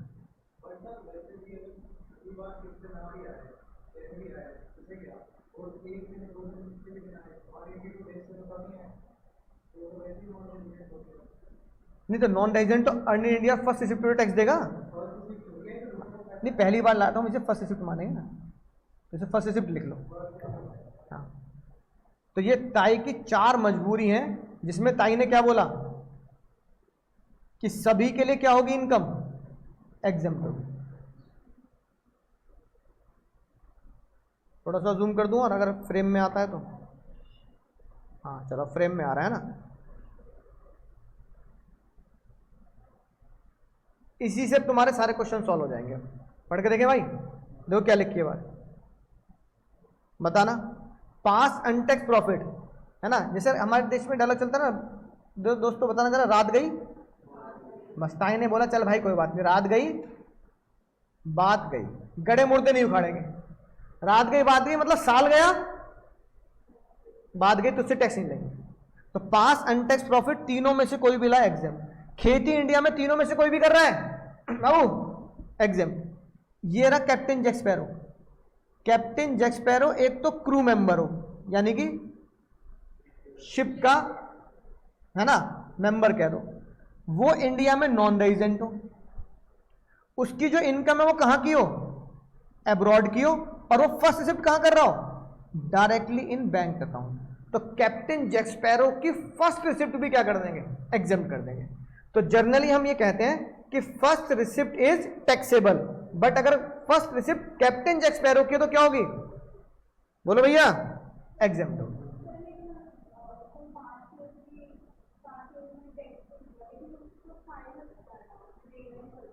नहीं, अगर पास में टैक्स दिया तो इस बार टैक्स नहीं देंगे, क्योंकि वो डिक्लेयर ही ऐसे की जाती है, पास अनटैक्स प्रॉफिट। एक ऐसा इनकम जो पहले मैंने कमाई और वो अनटैक्स रही थी इंडिया में, है ना, इंडिया में पास अनटैक्स प्रॉफिट कुछ नहीं। भाई वह बताओ, मान लो तुम्हारे घर में कोई भी दीदी भैया भाई बहन कोई विदेश में रह रहा है ना, क्या पढ़ रहा हो। अब तुमने देखा हो ना, कई बार जो भी दोस्त लोग पढ़ने चले जाते हैं तो वो कुछ कमा भी लेते हैं, मैकडी में जॉब कर ली, कुछ कर ली, टैक्सी वैक्सी चला ली, तो पर आर के हिसाब से डॉलर मिलते हैं। इनकम का स्ट्रक्चर वहाँ ऐसा है तो आसानी से कमाई हो जाती है कि भाई मैकडी में 8 घंटे जॉब करी, तुमने 6 घंटे जॉब करी, पर आर $20 मिल जाएंगे, ऐसे होता है सिस्टम। अब तुम कई साल से विदेश में हो और तुमने वहाँ पे पैसा कमाया, तो इंडिया में टैक्स भरा नहीं, क्यों नहीं भरा, क्योंकि मैं रह कर रहा हूँ, फॉरेन में। अब उस पैसे को तुम इंडिया में लेके आ रहे हो, तो तुम ताई से बोल रहे हैं कि ताई जब मैं मान लो 2021 में विदेश में था, 2022 में विदेश में था, तब 2022 में मैंने अमेरिका को टैक्स दे दिया, तो तुमने मुझसे टैक्स नहीं मांगा। तो 2022 के गड़े मुर्दे अब 2025 में, 26 में, 30 में क्यों खाड़ रही हो? तब की बात तब करती ना, तब की बात तब करती। पुरानी बात को लेकर अब क्यों झगड़ा करना? तो ब्रेकअप का कारण भी तो यही होता है, पुरानी बात को लेकर झगड़ा। उस दिन तूने ऐसा कहा था, उस दिन भी क्या था, 5 साल पहले की बात थी वो। तो ताई ने बोला नहीं भाई नहीं, हम किसी विदेशी बंदे से कोई ब्रेकअप नहीं चाहते, तू बस पैसा लिया, तूने पुराने समय में क्या किया क्या नहीं किया, हमने तेरे टैक्स छोड़ दिया, हम तुझसे टैक्स नहीं भरेंगे। बात नहीं। अब थ्योरी नहीं आएगा कुछ भी एग्जाम में, क्या आएगा?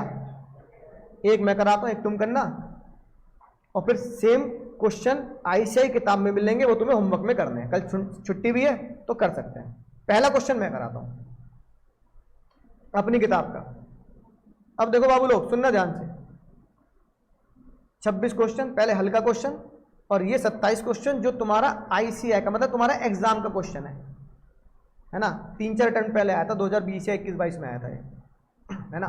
तो मैंने डाल दिया कि क्वेश्चन आसान है, हम कॉम्प्लिकेट बनाते हैं एग्जाम में।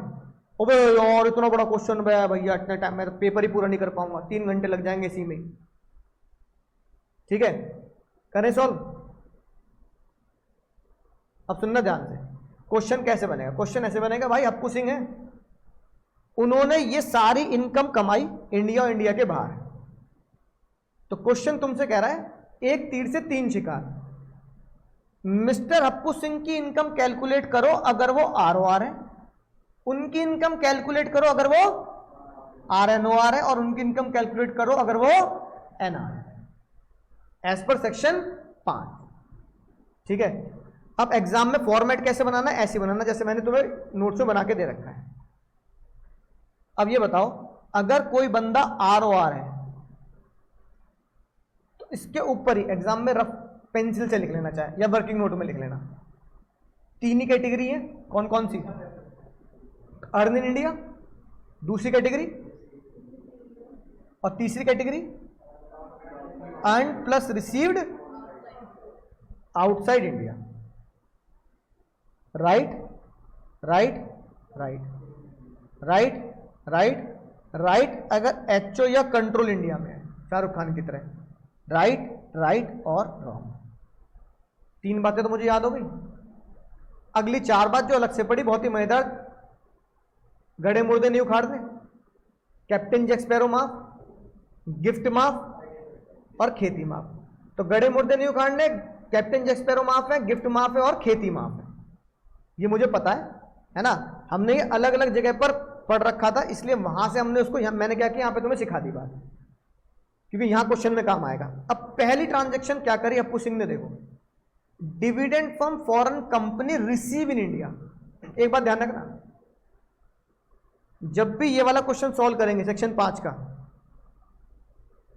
ताई की नजर से क्वेश्चन सॉल्व करना है कि ताई की गाना गाती है क्या, तुम्हें अपना बनाने की कसम खाई है। तो भाई तुम्हें अपना बनाने की कसम खाई है, तो ताई कह रही है इसे अपना बना के रहना है ना। पहले एक क्वेश्चन देख जाओ, वरना फिर निकल जाएगी बात। तुम्हें अपना बनाने की कसम खानी है। इस ट्रांजैक्शन से मुझे ये बताओ कि इन तीनों में से ताई उसे किससे अपना बना ले? नहीं, ROR तो वो है ही, किससे बना ले? क्या लिखा है? Received India. किस कैटेगरी में लपेटा जाएगा? अगर एग्जाम में रिसीव इंडिया लिखा है तो हमेशा क्या अज्यूम करना है? पॉजिटिव। तो ताई इस बंदे को कैसे लपेटेगी? अर्न इन इंडिया से नहीं। अब तुम इसलिए नहीं लड़ सकते कि ताई मैंने डिविडेंड तो foreign company earn outside India है, मुझे छोड़ दो। ताई कह रही है अर्न आउटसाइड इंडिया से नहीं छोड़ूंगी, रिसीव इन इंडिया से पकड़ा जाएगा। तो ताई कह रहे तुम्हें अपना बनाने की कसम खाई है, तुम्हें अपना बना के रहेंगे। अब कैसे भी लपेटे तुम्हें अगर बचना है ना इंडिया से, तो तुम्हें सारे प्रोविजन को ध्यान में रख के उन्हें क्या करना पड़ेगा? पास करना पड़ेगा, तब तुम इंडिया में बचोगे। फिर हमने कहा चलो पहला पॉइंट पढ़ते हैं। Income from agriculture land in Bhutan. Bhutan India में, इंडिया भूटान में? पक्का? मतलब दोनों अलग अलग हैं? भाई ज्योग्राफी नहीं पढ़ा सकता मैं। ऐसे एग्जाम में क्वेश्चन आया, income from agriculture in Nagaland. Naglok कहाँ है? नागलोक नागालैंड इंडिया में है। मैंने बात ऐसा तो नहीं है कि सर अलग अलग है, समझ गए ना बात। तो कई बार चीजों में थोड़ी गड़बड़ करता है, ऐसे ऐसा करना नहीं चाहिए कि बच्चे को मतलब स्टेट के नाम तो याद होने चाहिए, है ना। तो सिक्किम, नेपाल, भूटान, पक्का ना, म्यांमार बाहर है ना, ये बात इतनी तो जानकारी होनी चाहिए। इसका मतलब इनकम फ्रॉम खेती इन भूटान यानी आउटसाइड इंडिया। हमने पढ़ा था अभी एग्रीकल्चर कौन सी माफ होती है? इंडिया वाली। इंडिया के किसान माफ हैं, भूटान के किसान और चाइना के किसान माफ नहीं है। इसका मतलब खेती मैंने कहां करी? भूटान में। रिसीव भी कहां करी? भूटान में, है ना। इसका मतलब earn in Bhutan, receive in Bhutan. पकड़ में आई category? Earn in Bhutan, receive in Bhutan. R O R के साथ क्या होगा? राइट लग रहा है, मतलब देना पड़ेगा। सोचो, यानी कि मिस्टर हप्पू सिंह जो भूटान में जाते हैं, भूटान में कमाते हैं, वहीं प्राप्त करते हैं, वहीं खर्च देते हैं। ताकि कह रही मुझे इससे कोई मतलब नहीं है, तुझे इंडिया में टैक्स देना पड़ेगा। जो आर एन ओ आर है उसके साथ क्या होगा? वो इंडिया में टैक्स देगा अगर कंट्रोल इंडिया में। तो क्या पहली किसी भी लाइन में लिखा है कंट्रोल इंडिया में?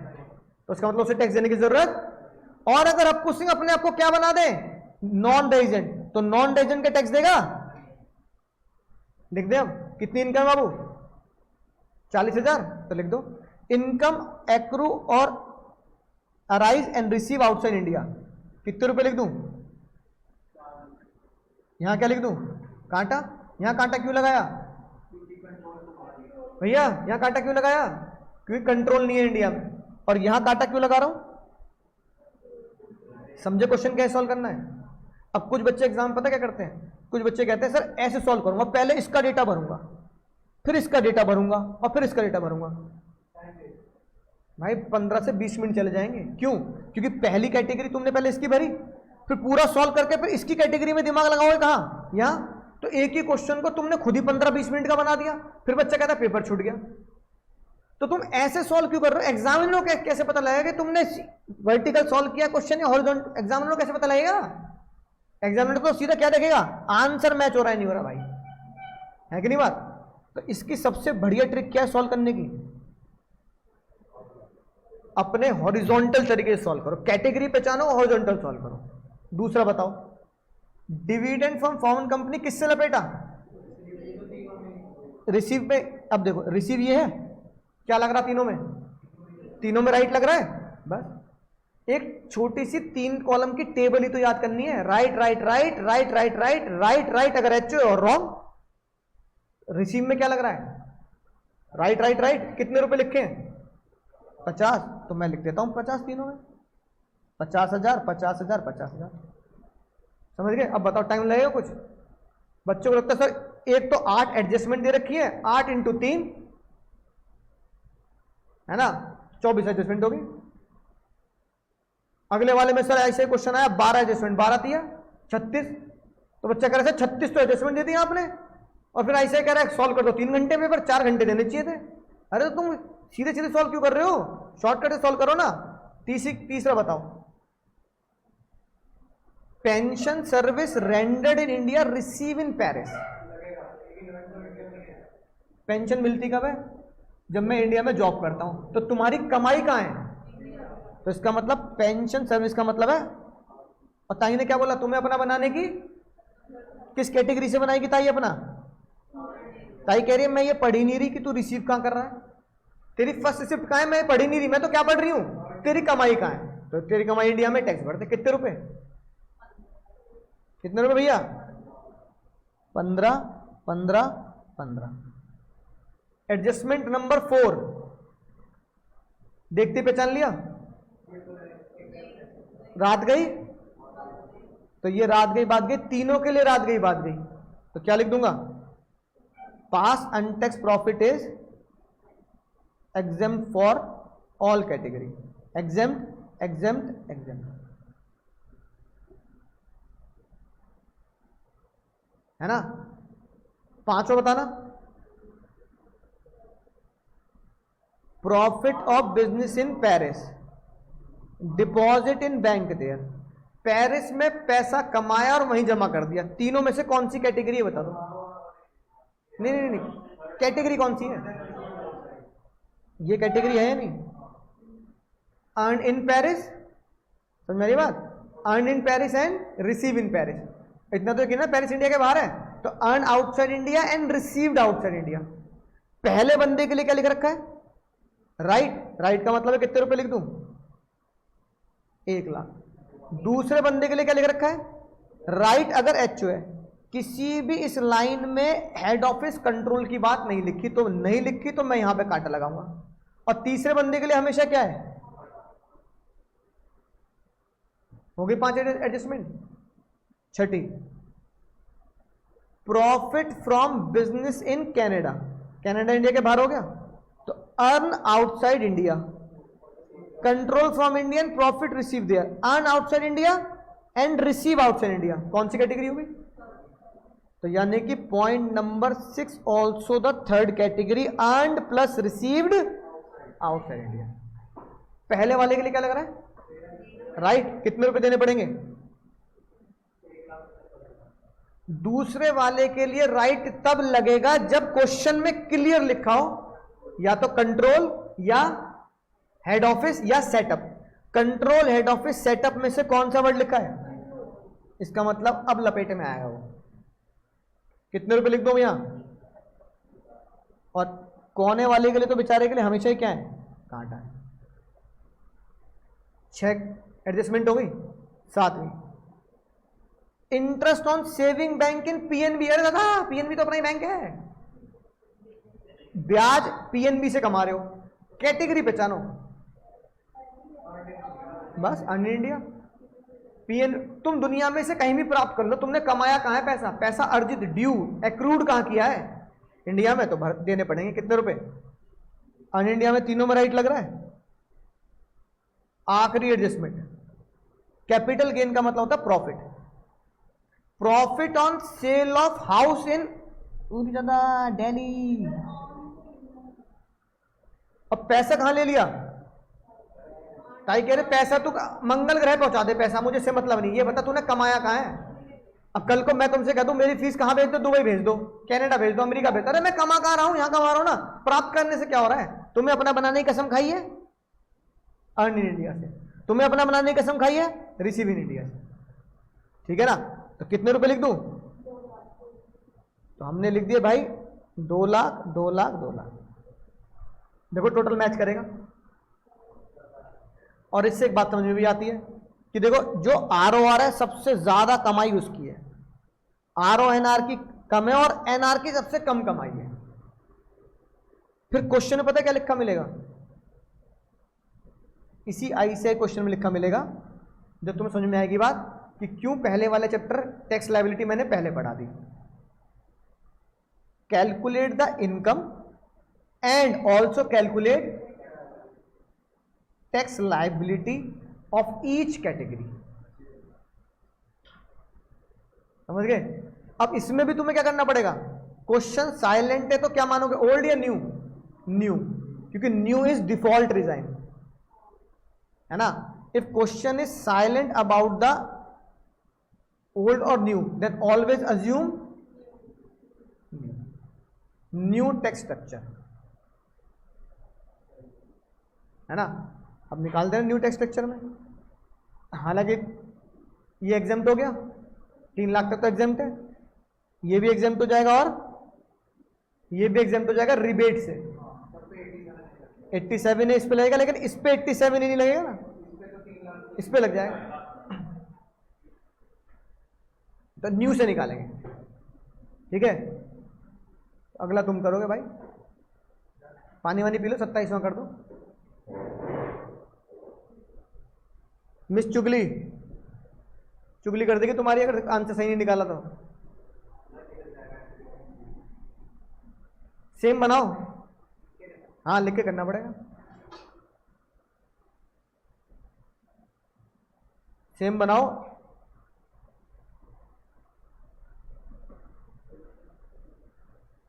क्वेश्चन की पिक ले लो, है ना।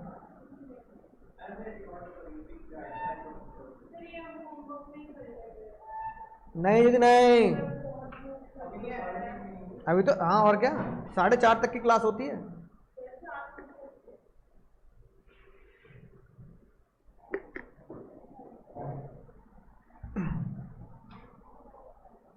खोपड़ी में दिमाग ये डाल के आया करो, 4:30 बजे छुट्टी होगी। आदत आदत तुम बिगाड़ो अभी से ही। फोटो लो, शुरू करो, वहां से ले लो फोटो।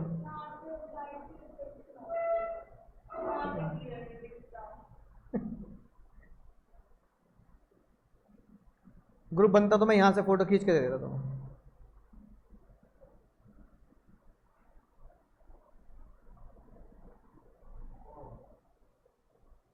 चलो दोस्तों, क्या गुल खिलाया तुमने? गुलशन गुलशन चेक कर लेते हैं ना। प्रॉफिट, चुगली दीदी नाराज कर दी तुमने, चुगली दीदी। सुनो, profit from business in Japan, control from India, half of the profit receive in India, है ना। अब इसको पहले डिकोड करते हैं क्या लोचा है, तो तुम्हें समझ में आ जाएगी बात कि क्या गलती हम कर सकते हैं। मुझे बताओ, जापान में कितने कमाए? 60,000 कमाए जापान में। फिर वो कह रही है control from India secondary matter ना। जापान में 60,000 कमाए, जिसमें से ताई ने बोला तुझे अपना बनाने की कसम खाई है। कैसे? या तो अर्न इन इंडिया से, या फिर तो ताई कह रही है तुम्हें अपना बनाने की कसम खाई रिसीव इन इंडिया से। पहले तो इसका हिसाब कर ले, क्योंकि आसान सी बात लग रही है। हमने बोला ताई रिसीव इन इंडिया कितने? Receive in India 30। पहले भाई मैं इसका हिसाब कर, मैं आगे बाद में पढ़ूंगा, मुझे इतना पता 30 तो सही हो जाएगा ना बस। तो मैं अपने सॉल्यूशन में जाऊंगा, रिसीव इन इंडिया में लिखूंगा कितने रुपए? First receipt in India from income in Japan. तो रिसीव इन इंडिया में क्या लगाते हैं हम? Right right right. कितने रुपए? 30,000, 30,000 और बाबू लोग 30,000। इतनी बात समझ में आ गई? चाहो तो एग्जाम में रफ में लिख लेना, right right right right right right अगर एचओ है, और राइट राइट और wrong. Earn in India, receive in India, earn and received out of India. ये तो याद हो गए, छोटा सा तो डब्बा है, 3 ही कॉलम है डब्बे में, क्या दिक्कत है। अब बाकी कितने बचे भाई जापान के? जापानी इनकम कितनी बची बाकी? 30 का क्या होगा? 30 क्या करा मैंने? जापान में कमाए, जिसमें से 30 अगर इंडिया में लेके आए तो बाकी 30 जापान में छोड़ दिए होंगे ना। तो 30 क्या हो गए? Earn and received outside India, earn and receive outside India Japan. तो ये कौन सी कैटेगरी होगी भैया? कौन सी कैटेगरी होगी? थर्ड। कौन सी? Earn in Japan and receive in Japan. Earn in Japan और रिसीव इन जापान में क्या होता है? यानी earn and receive outside India में क्या होता है? राइट। दूसरा राइट अगर हेड ऑफिस इंडिया में, हेड ऑफिस इंडिया में, और तीसरे में कांटा, यही तो होता है। तो ये लिखा राइट राइट अगर एचओ और कांटा। तो कहां किस कैटेगरी में लिखूंगा? जापान के आधे 30 लिखूंगा, क्योंकि हमें यहां पे पता लग गया एचओ इंडिया में और यहां तो कांटा लगता है। एग्जाम में क्रॉस मत लगाना, एग्जाम में क्या लगाना? डैश। तो क्रॉस में से लगा रहा हूं ताकि तो समझ में आए बात कि यहां कुछ लिखना नहीं है ना। सेकेंड एडजस्टमेंट, इनकम फ्रॉम खेती in Nepal brought to India. Brought to India मतलब फर्स्ट रिसिप्ट, है ना। खेती कहां पे है? नेपाल में। कहां लेके आ गए? नहीं, ब्रॉट का मतलब क्या निकलेगा? 10,000 का एक्स्ट्रा आ रहा है ना, ये ब्रॉट का मतलब यहां निकलेगा सेकेंड रिसिप्ट, क्योंकि ब्रॉट वर्ड लिखा है, रिसीट वर्ड नहीं लिखा। क्या लिखा है? Brought word. Brought is second receipt, remitted word also interpreted as second receipt, कि मैंने नेपाल में कमाई होगी, नेपाल में प्राप्त कर ली। ब्रॉट मतलब उसे वहां से ले आया, इसका मतलब brought is interpreted as second receipt. यानी अगर मैं इंडिया में लेके आया हूं तो मैंने कमाए कहां होंगे? नेपाल में, और प्राप्त भी कहां किए होंगे? नेपाल में। तो कौन सी कैटेगरी होगी ये? तीसरी, earn in Nepal and receive in Nepal. Right लगता है राइट लगता है अगर एचओ है, एचओ वाली बात कहीं भी नहीं लिखी नेपाल के आगे, और रॉन्ग लगता है। कितने रुपए? तो 10,000 यहां नहीं लिखूंगा क्योंकि एचओ नहीं है, और यहां आएगा ही नहीं। ठीक है, अब मैच हो जाएगा, है ना। अगला, income from house property in Bombay. बस आगे पढ़ने की जरूरत नहीं, बॉम्बे मतलब मुंबई, है ना। हाउस प्रॉपर्टी मुंबई में है, पैसा कहीं भी प्राप्त हो। ताई कह रही मुझे क्या मतलब, तू मंगल ग्रह पे पैसा प्राप्त कर ले, मुझे क्या मतलब, कमाया कहां पे तूने? बॉम्बे में, खत्म बात। कौन सी कैटेगरी? तुम्हें अपना बनाने की कसम खाई है, अर्न इन इंडिया में, यानी इनकम फ्रॉम बॉम्बे। कितने रुपए भैया? कितने? 1,75,000।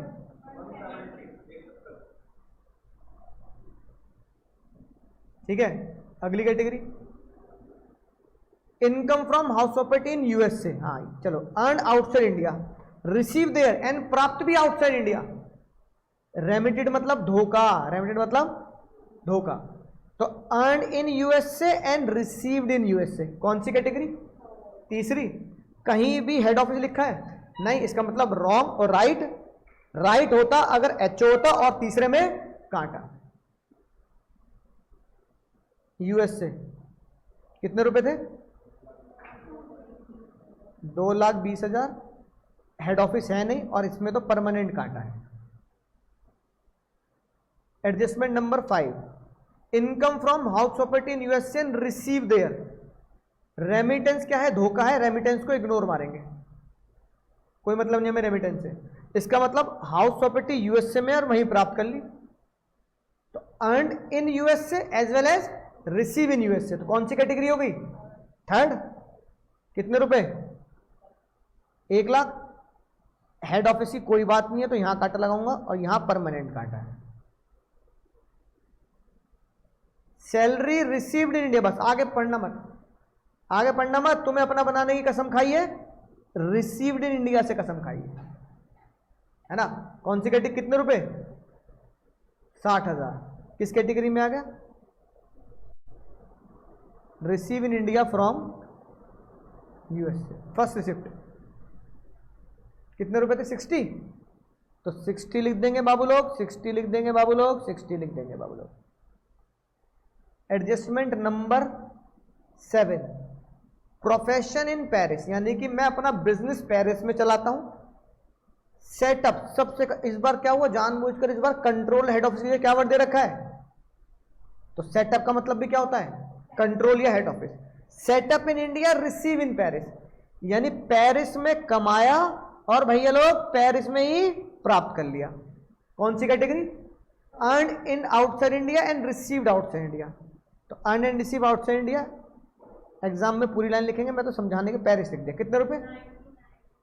90,000। 90,000 यहां लिख दूंगा क्योंकि एचओ है और यहां पहले से परमानेंट काटा है। ठीक है, फिर आया interest from deposit with Indian company. बात खत्म, यानी मैंने डिवेंचर ले रखे होंगे रिलायंस के, तो रिलायंस मुझे क्या दे रहा है? ब्याज। तो कौन सी category? Earn in India. Earn in India तीनों में है, 19,000 रुपए। इंटरेस्ट फ्रॉम इंडियन कंपनी 19,000 रुपए, 19,000 रुपए, 19,000 रुपए। Income from profession in Bombay, बस आगे पढ़ना ही नहीं, यानी कि मेरा जो प्रोफेशन है वो मुंबई में है। अब मैं पैसा मुंबई से कमाता हूं, प्राप्त दुनिया में कहीं भी करूं, ताई को इससे कोई मतलब नहीं है। कितने रुपए कमा लिए मैंने मुंबई में? 39। कौन सी category? Mumbai category 39,000, 39,000, 39,000। Adjustment number 10, बस खत्म होने वाला है। Profit from business in Iran. Iran पक्का पता है इंडिया के बाहर है। डिपॉजिट इन बैंक देयर, बढ़िया बात, वहीं कमाया वहीं प्राप्त कर लिया। कंट्रोल इंडिया से चल रहा है, लेकिन इसमें खतरनाक बात क्या लिखी है? 48,000 में से 1,00,000 रुपए रेमिट है। रेमिट क्या है बाबू? रेमिट है धोखाधड़ी। रेमिट वर्ड से बहक मत जाना। रेमिट मतलब सेकंड रिसिप्ट, इससे हमें कोई लेना देना नहीं है, तो ये बेकार की बात दे रखी है ताकि तुम बच्चा क्वेश्चन गलत कर दे बस। रेमिटेंस वर्ड और ब्रॉड वर्ड का मतलब ये होता है कि बच्चा उसे रिसीव इन इंडिया में लिख दे, लिखना मत, जब तक कि सिर्फ रिसीव्ड इंडिया ना लिखा हो तब तक रेमिटेंस वर्ड को धोखा ही मानेंगे। तो earn in Iran as well as receipt in Iran, और कंट्रोल इंडिया से तो सेकंड वाले में लपेटा जाएगा। तीसरी कैटेगरी हो गई, तो तीसरी कैटेगरी मैंने क्या लिखा, ईरान। कितने रुपए, 4,80,000, तो 4,80,000, 4,80,000 इसलिए क्योंकि कंट्रोल इंडिया से है और यहां cross. Second last adjustment, German development bond है तो इसका मतलब जर्मनी में ही खरीदे होंगे, जिसमें से आधा इंडिया में प्राप्त किया, तो बिल्कुल ऊपर की तरह 12,000 रुपए जर्मनी में कमाए, जिसमें से 6,000 रुपए तो first receipt in India, receipt word लिखा है ना, तो receipt word means always first receipt. कितने रुपए इंडिया में, तो पहले तो रिसीव इन इंडिया में लिख दो, तीनों में आएगा रिसीव इन इंडिया, तो मैं यहां रिसीव इन इंडिया लिखूंगा फ्रॉम जर्मनी। अलग से करने में क्या, मुझे पता रहता है कि मैं क्या कर रहा हूं, इसको एक साथ जोड़ के भी दिखा दोगे तो फिर ये कैटेगरी नहीं बनानी तुम्हें, फिर तो पता, अगर कैटेगरी बनाओगे तो ऐसे लिखना पड़ेगा, अगर कैटेगरी नहीं बनाओगे तो फिर ऐसे सॉल्व कर दो जैसे ये किया था, डायरेक्ट सॉल्व कर दो। लेकिन कैटेगरी बनाने से मुझे पता रहता ना कि मैं कौन सी इनकम कहां दिखा रहा हूं। बाकी कितने बचे भैया, 6, बाकी 6 कहां रह गए, जर्मनी में रह गए। बोलो भाई, अगर 6 इंडिया में आ गए तो बाकी 6 कहां रह गए, तो 6,000 क्या हुए, earned and received in Germany. कौन सी कैटेगरी, तीसरी कैटेगरी। तीसरी कैटेगरी में क्या लिखा है, राइट, राइट अगर एचओ है और रॉन्ग, तो 6,000 के लिए क्या बनाऊंगा, जर्मनी, राइट,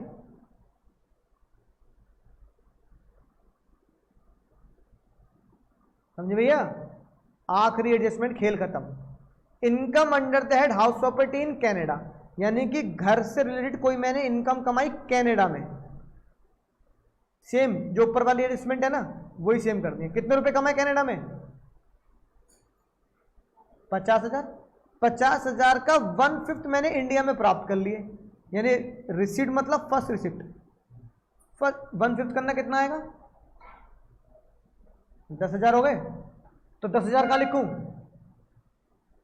कहां लिखूं, रिसीव इन इंडिया। कितने रुपए, कहां से थे, कहां से कमाए, कनाडा से। कितने रुपए भैया, 10,000 यहां लिख दिए, 10,000 यहां लिख दिए और 10,000 यहां लिख दिए, बाकी रह गए 40। अब 50 में से भाई लोगों 40,000 रुपए मैंने क्या किए, वहीं छोड़ दिए।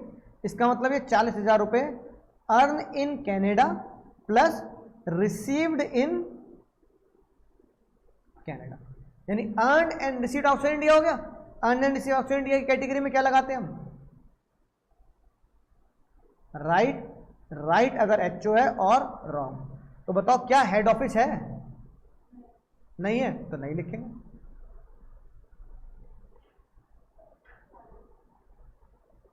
$40,000। अब करना मैच, हाँ एक और करेंगे अभी। अब एक क्वेश्चन और करते हैं, नहीं मुन्नी नहीं भाई, ये पक्का लास्ट आईसीआई का मॉड्यूलर क्वेश्चन, वो भी इलिस्ट्रेशन नहीं कराना, फुल फ्लेज क्वेश्चन है। कितनी एडजस्टमेंट है भाई, सुरेश और रमेश। ए रमेश, अब ये पहचानना है तुम्हें,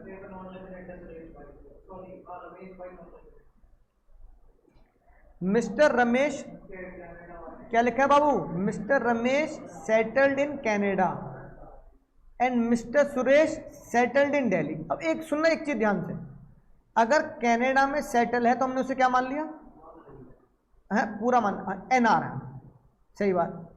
दिल्ली वाले को क्या मानूं, तो दिल्ली वाले को रेजिडेंट एंड ऑर्डिनरी ही मानना है, हाँ क्योंकि सेटल्ड है ना। अब ये मत सोचना कि यार दिल्ली वाले को ऐसा करता हूं आर एन ओ आर मान लेता हूं, नहीं भाई।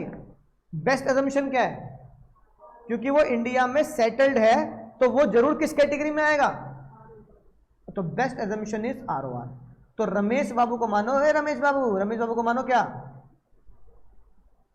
NR। सुरेश बाबू को क्या मानो, ROR। अब आराम से सॉल्व कर दो क्वेश्चन। एक चीज बताता हूं मैं तुम्हें, कई बार क्या होता है, जैसे रेंट फ्रॉम हाउस प्रॉपर्टी लिखा होगा,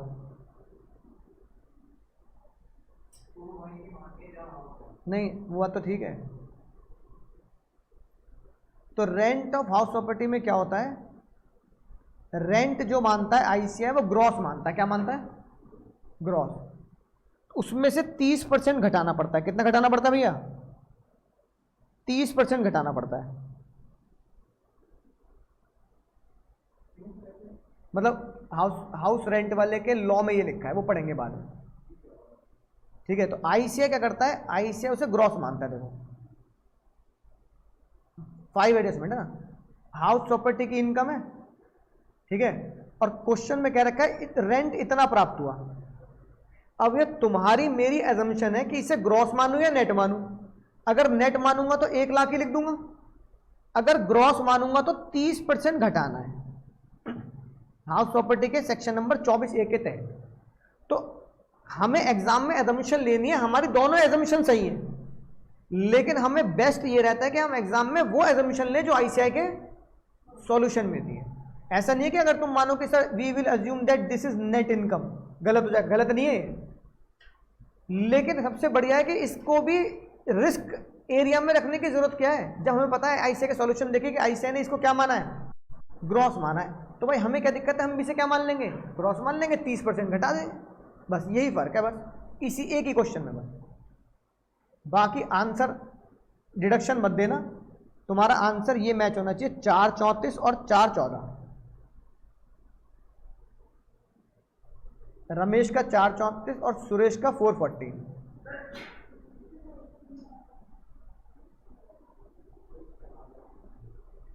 चलो भाई हो जाओ शुरू। रमेश है NR, Ramesh settled in Canada तो उसे NR मान लिया, सुरेश को ROR मान लिया।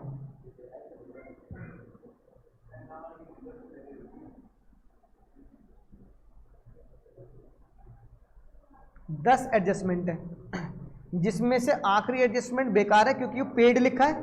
पेड का मतलब क्या है, इन्वेस्टमेंट। तो इन्वेस्टमेंट को आप क्या कर सकते हो, इग्नोर कर दो, क्योंकि इन्वेस्टमेंट में कैसे कैसे घटाना है मैंने भी पढ़ाया नहीं, डिडक्शन वाला जब इन्वेस्टमेंट वाला चैप्टर पढ़ा नहीं है ना, तो इसको इग्नोर कर देना फिलहाल के लिए, इग्नोर फॉर नाउ। जब इन्वेस्टमेंट वाला चैप्टर पढ़ लोगे तो तुम इसका सॉल्यूशन देख के समझ में आ जाएगा सर क्या किया इन्वेस्टमेंट के साथ।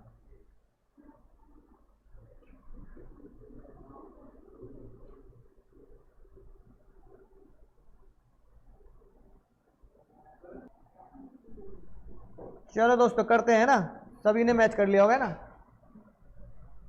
10 एडजस्टमेंट में से एडजस्टमेंट तो 9 ही है। 10th पॉइंट तो हमारा कैश आउटफ्लो है, जो मैंने तो पहले लेक्चर में बताया ना, कैश इनफ्लो में से कैश आउटफ्लो बहुत इंपॉर्टेंट है, मेडिकल LIC ये वाला है ना, तो उसे हम घटा लेंगे। फिलहाल हम देखेंगे हमें ग्रॉस आंसर तक आना है, क्योंकि इन्वेस्टमेंट वाला चैप्टर मैंने तो पढ़ाया नहीं है। Interest from Canadian development bond 50% receive in India. पहले किसका काम कर लेते हैं, रमेश का, है ना। रमेश के 35,000 में से कितने रुपए इंडिया में आए हैं, रमेश कौन है बताओ बाबू, NR है, उसमें से रिसीव इन इंडिया कितने, तो 35 का 50%, क्या लिख दूं रमेश के लिए, 50% इंटरेस्ट ऑन कैनेडियन बॉन्ड, कितने रुपए लिख दूं, 35 का आधा 17,500 ही होगा ना, सही है। इसकी बात हो गई। अब सुरेश की बात कर लो। सुरेश कौन है, ROR। ROR के लिए सिंपल सी बात है, दुनिया में कहीं भी कमाए क्या देगा, इंडिया में टैक्स देगा, तो इसके 40 के आधे 20, बाकी जो सुरेश के आधे थे वो कहां हो गए, अर्न इन कैनेडा और receive in Canada. Earn in Canada और रिसीव इन कैनेडा मतलब तीसरी कैटेगरी, तीसरी कैटेगरी में सुरेश के लिए क्या लिखा है, राइट, तो कहां लिख दूं 20। समझ में आइए। अब आईसीआई ने पता क्या कर रखा है, हमने इसे 20 इस कैटेगरी में और 20 इस कैटेगरी में दिखाया। आईसीआई ने इसका और शॉर्टकट कर लिया। क्या बोला आईसीआई ने, बोला भैया सर ने तुम्हें बताया था क्लास में कि अगर कोई बंदा आरओआर है तो उसकी मंगल ग्रह की भी इनकम टैक्स करो, तो ये तो उसकी कनाडा की इनकम है, सारी टैक्स कर दी। लेकिन मैं अलग अलग इसलिए दिखाता हूं ताकि तुम्हें पता रहे कि ये 20 इस कैटेगरी के हैं और ये 20 फर्स्ट शिफ्ट के हैं। समझ गए कैसे किया मैंने? जैसे अपना पिछले वाला क्वेश्चन था, है ना, आधा आधा बांट के, आधा एक कैटेगरी में आधा एक कैटेगरी में। डिविडेंड फ्रॉम ब्रिटिश कंपनी, भाई डिविडेंड इंडिया की हो विदेश की हो, हमें तो सब पे डिविडेंड पे टैक्स देना होता है। डिविडेंड हमारी कमाई है। रमेश कौन है भैया? बोलो भैया रमेश कौन है? अरे बोल नहीं रहे। रमेश है एनआर, और पैसा उसे कहां से मिल रहा है? रमेश एनआर है, earn outside India and receive outside India. तो तीसरी कैटेगरी में क्या लग रहा है? कांटा। तो हमने भी क्या लगाएंगे यहां?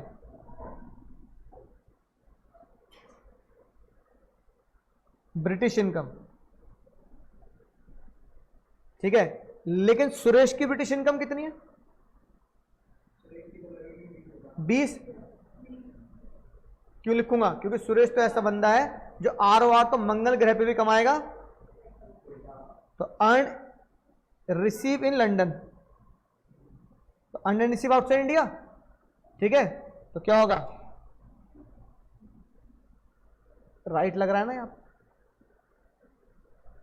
दो एडिशन समझ में आ गई। तीसरी पढ़ना, बिजनेस इन नागपुर। आगे पढ़ने की, नागपुर भाई अब देखो, अब क्या करूं, नागपुर नेपाल भूटान, ये इतना तो याद रखना पड़ेगा। नागपुर इंडिया में है कि नहीं है? नागपुर इंडिया में, तो बिजनेस इन नागपुर, खत्म बात। आगे पढ़ो ही मत। कौन सी कैटेगरी? अन इंडिया। तो अन इंडिया में लिख दिया नागपुर। रमेश बाबू कितने कमा रहे हैं? 1 लाख। और सुरेश बाबू कितने कमा रहे हैं? 1,40,000, क्योंकि दोनों में ही राइट होता है। शॉर्ट टर्म कैपिटल गेन यानी कि प्रॉफिट। प्रॉफिट आया, शेयर बेचे हैं इंडियन कंपनी के, रिसीव इन इंडिया। अब तुम इसको किसी भी कैटेगरी में लिख लो। क्यों? क्योंकि अर्न इन इंडिया भी है, क्योंकि इनकम किसकी है? इंडियन शेयर की, और रिसीव इन इंडिया की है। तो किसी भी कैटेगरी में लिखो। कितने कितने रुपए? तो चलो यहां लिख देता हूं, shares of Indian company. Profit आया उस पर कितने रुपए का? 60,000। और तो रिसीव इन इंडिया में दोनों में राइट लग रहा है। अगली category, income from business Chennai, खत्म बात। अर्न इन इंडिया यानी कि चेन्नई। अगर अर्न इन इंडिया होता है तो राइट राइट राइट सभी में राइट लगता है, तो इसमें भी राइट लगा दिया मैंने। 80, 80 के और 70 के ये लिख दिया। Fees for technical service rendered in India, बात खत्म। सर्विस कहां दे रहा हूं भाई? मैं तुम्हें पढ़ा रहा हूं, ये भी तो सर्विस ही है। तो सर्विस में इंडिया में दे रहा हूं। कौन सी category? Earn in India. Service in India कितने रुपए भैया? रमेश बाबू ही हैं जो कितने कमाते हैं? 1 लाख रुपए। इनकी तो कोई इनकम है ही नहीं। Interest on saving bank deposit in Delhi, earn in India. तो यहां लिख दो ब्याज इन बैंक, ब्याज फ्रॉम बैंक। कितने रुपए भैया? Earn in India, right right right. 7,000 और 12,000। अगली कैटेगरी बाबू, agriculture income from land situated in Andhra Pradesh, यानी खेती इन आंध्र प्रदेश।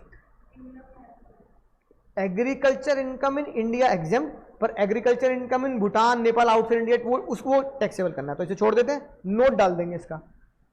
अभी बताया जो हमारी एजम्पशन और आईसीआई की एजम्पशन अलग अलग हो सकती है, पर हम आईसीआई के एजम्पशन के हिसाब से मानेंगे कि रेंट जो घर का मिलता है, घर किराए पे दे रखा है, रेंट मिलता है, तो आईसीआई ये मानता है जो भी हम क्वेश्चन में देंगे वो रेंट रिसीव ग्रॉस मानना। तो हमने इसे क्या मान लिया? ग्रॉस। तो ग्रॉस में से कितने घटा दूं? 30% और 30% की रिडक्शन। तो ये है तो अर्न इन इंडिया ही है ना, तो अर्न इन इंडिया में ही लिख रहा हूं मैं। क्या? रेंट फ्रॉम हाउस प्रॉपर्टी कितना?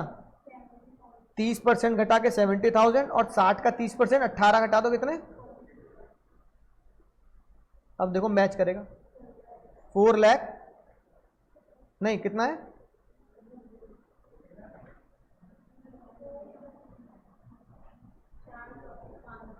4,34,500 और 4,00,000। ठीक है, अब तुम आंसर देखोगे तो इसके बाद भी क्या कर रखा है, ये तो ग्रॉस इनकम हो गई, इसके बाद डिडक्शन दे रखी है। तो ये बताओ, मैंने तुम्हें कहा था LIC की, ब्याज की जो भी डिडक्शन होती है वो पुराने टैक्स रिजिम में एप्लीकेबल होती है, नए में नहीं होती।